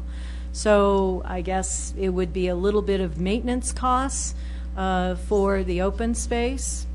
We don't have to pay for an easement then. I think from a property tax perspective, this would probably have very little impact, just because that property that's back there behind his place is really unbuildable, unusable. So I don't see that as an issue. Does that require us to spend city money to put riprap or rock along the faces of the creek? It's part of the project we're already engaged in, and we would have to do to protect the stream, integrity of the stream anyways. Okay. Thank you. Thanks, Sally.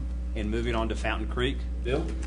Yes, moving on to Fountain Creek, but before I get started, just a reminder for the mayor that all the big trucks in the city work for you and your citizens, and you're welcome to touch them anytime you like.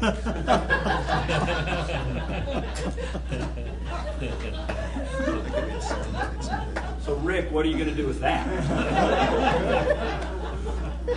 I'm going to follow up on that. And as you know, and it's probably time again when snow season comes, I did spend a day riding, including in the big truck. And I'll encourage council to do that. I mean, it's worth going and spending some time with these folks. Very enlightening, isn't it? It is. It's not as easy as one thinks. No, it's not. Well, Mr. Mayor, Council, Mr. Matthews, welcome back. Thank you. This evening, just bring you up to date on 2 significant projects for the city, and those are the improvements to Fountain Creek that we're currently engaged in south of Sheridan Avenue. As you know, those 2 reaches of the creek have been a problem for quite some time, and today and in the very near future, you're going to see a tremendous amount of activity there. On the East Fork project, Purgatory Valley construction out of Trinidad was awarded the contract for that work. You approved the contract. They are under construction, they are mobilized, and they are working. They are to have substantial completion of that project by the 30th of September is the current plan. Yesterday, we opened bids for construction of the improvements for the main stem. This is recalled a FEMA grant project, where FEMA is contributing about $1.6 million to this project. Ayers Associates has finished up the design. We issued the plans, and Wildcat Construction was the apparent low bidder yesterday at $1,288,000 for that project. Our engineer's estimate for that was $1,545,000 and change.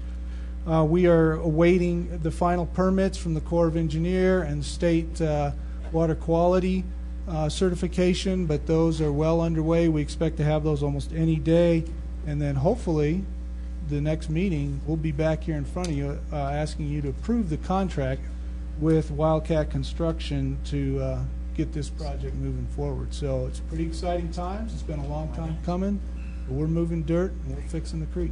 Outstanding. Questions? Yes. How many bidders? For which the main project? stem? For the main stem, we had 5 bids. For the East Fork, we had 6. Good. Sir. It's great to see bids coming in low, but on the east part, were those bids low too, or was there? Well, the bids on the East Fork, the engineer's estimate was $809,000, and we had bids come in from $949,000 to $730,000. 6 bids for the East Fork. So 730 was below the 840 that was estimated. Good. Absolutely. Yeah, okay. Other questions? Come Thank on you. out and watch us move dirt. Brian? Again, in the spirit of being brief, just Woodland Station update. You've noticed that we've been into Center Street and working diligently through that. We had the pedestrian crosswalks that went fairly smoothly, and they'll be being striped here in the next 2 weeks. So that we're moving on into Center Street here. We've got some. In fact, we've got some in the field meetings next week, but that'll be moving ahead breakneck. And CSI estimates that they would really like to try to wrap up most of the Woodland Station project in the month of September. So they're trying to do that, and in concert with that, Woodland Hardware talked to Kelly Radarmal today, and they're working through. It seems like it's kind of slowed down, but they're really involved with a lot of plumbing and electrical, which is subgrade. They'll hope to be pouring the floor here in the next 2 weeks. They'll be working on the roof relatively soon. They're still looking at a February opening of 2014. So everything seems to be moving forward as we anticipated. Also, Woodland Station Lot 2. I've had conversations. If you go and if you visit, you'll notice that the spoil piles have been removed from Lot 2. If you have an interest of that, in that, there's been some leveling of the dirt. Arden Weatherford anticipates having a beer garden set up by August 11th, so you'll see some more activity with that. AmeriGas tanks, keeping our fingers crossed, could be removed at any time. They're under contract. They're on the clock for a closing, so we're just holding our breath, and hopefully everything comes forward. Everything looks good. We're monitoring all that almost on a daily basis, but that is moving forward, and hopefully we'll see some activity here in the month of August. DDA boundary, you've heard of the Cenex. These are all properties that are active or some activity. Paradise Lodge, as I think I mentioned before, is under contract. There's a lot of activity, due diligence going on with that. Also, the Foxworth-Galbert site, the 7.6 acres at Midland and 67, is also under contract, and there's due diligence with that through the planning department, and they're on schedule, hopefully, to move forward with that. And a lot of discussion with Trail Ridge Apartments, with Cedarwood Development. We will have an amendment to the DDA agreement, just some cleanup language that the attorneys agreed to move forward. I'll have that at the next DDA meeting. So again, it's been a very busy summer within the DDA district, and we're looking forward to those projects coming out of the ground later this year.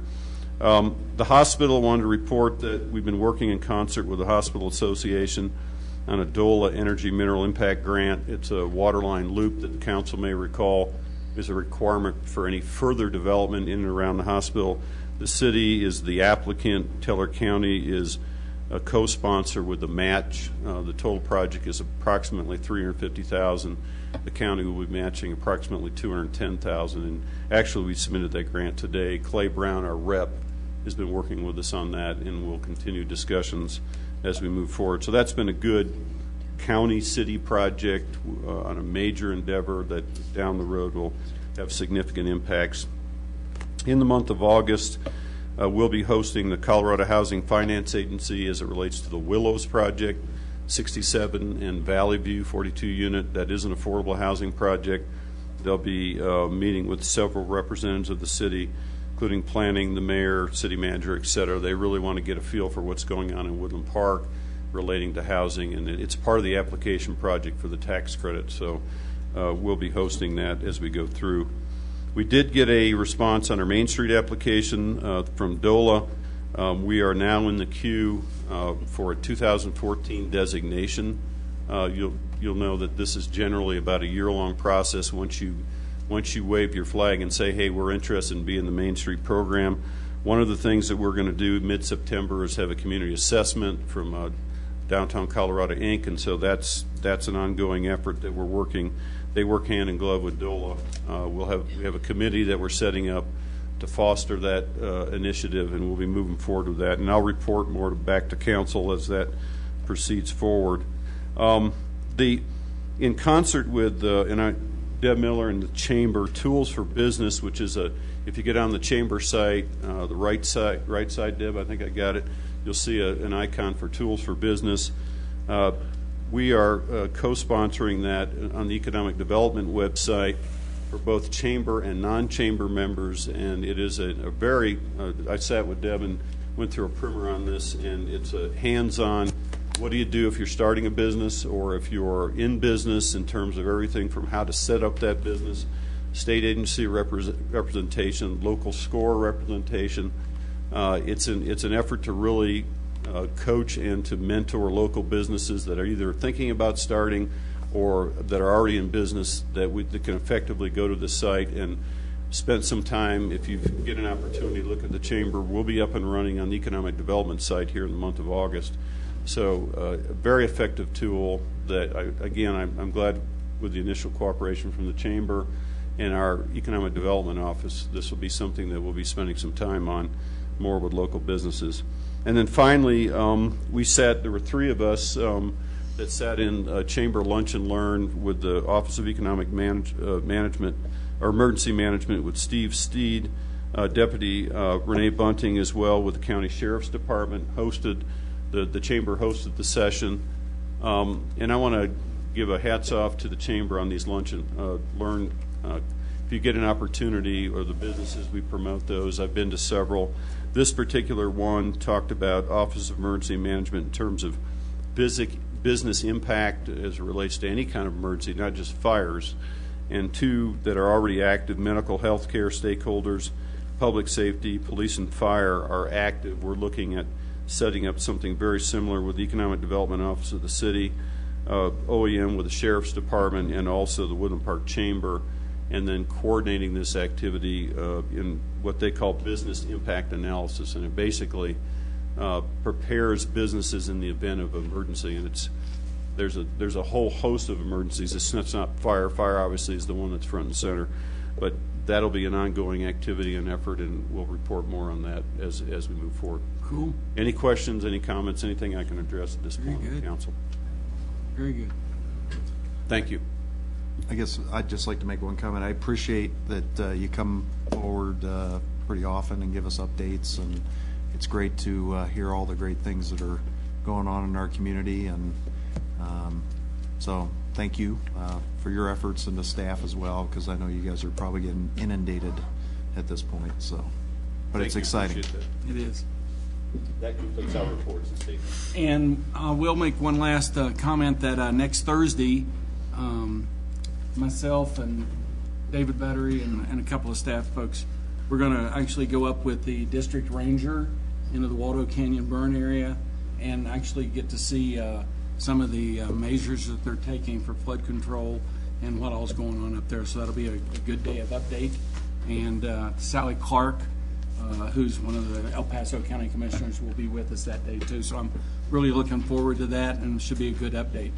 And for those that don't know or haven't heard, Sally Clark was elected as the second vice president of the National County Commissioners Organization, which is an outstanding, just the fact that we have somebody from Colorado that's in that position. That is a stepping position that she will end up being the president of that organization. It's you move up, and so that's great having Sally in that position. If there's nothing else, thanks, Council.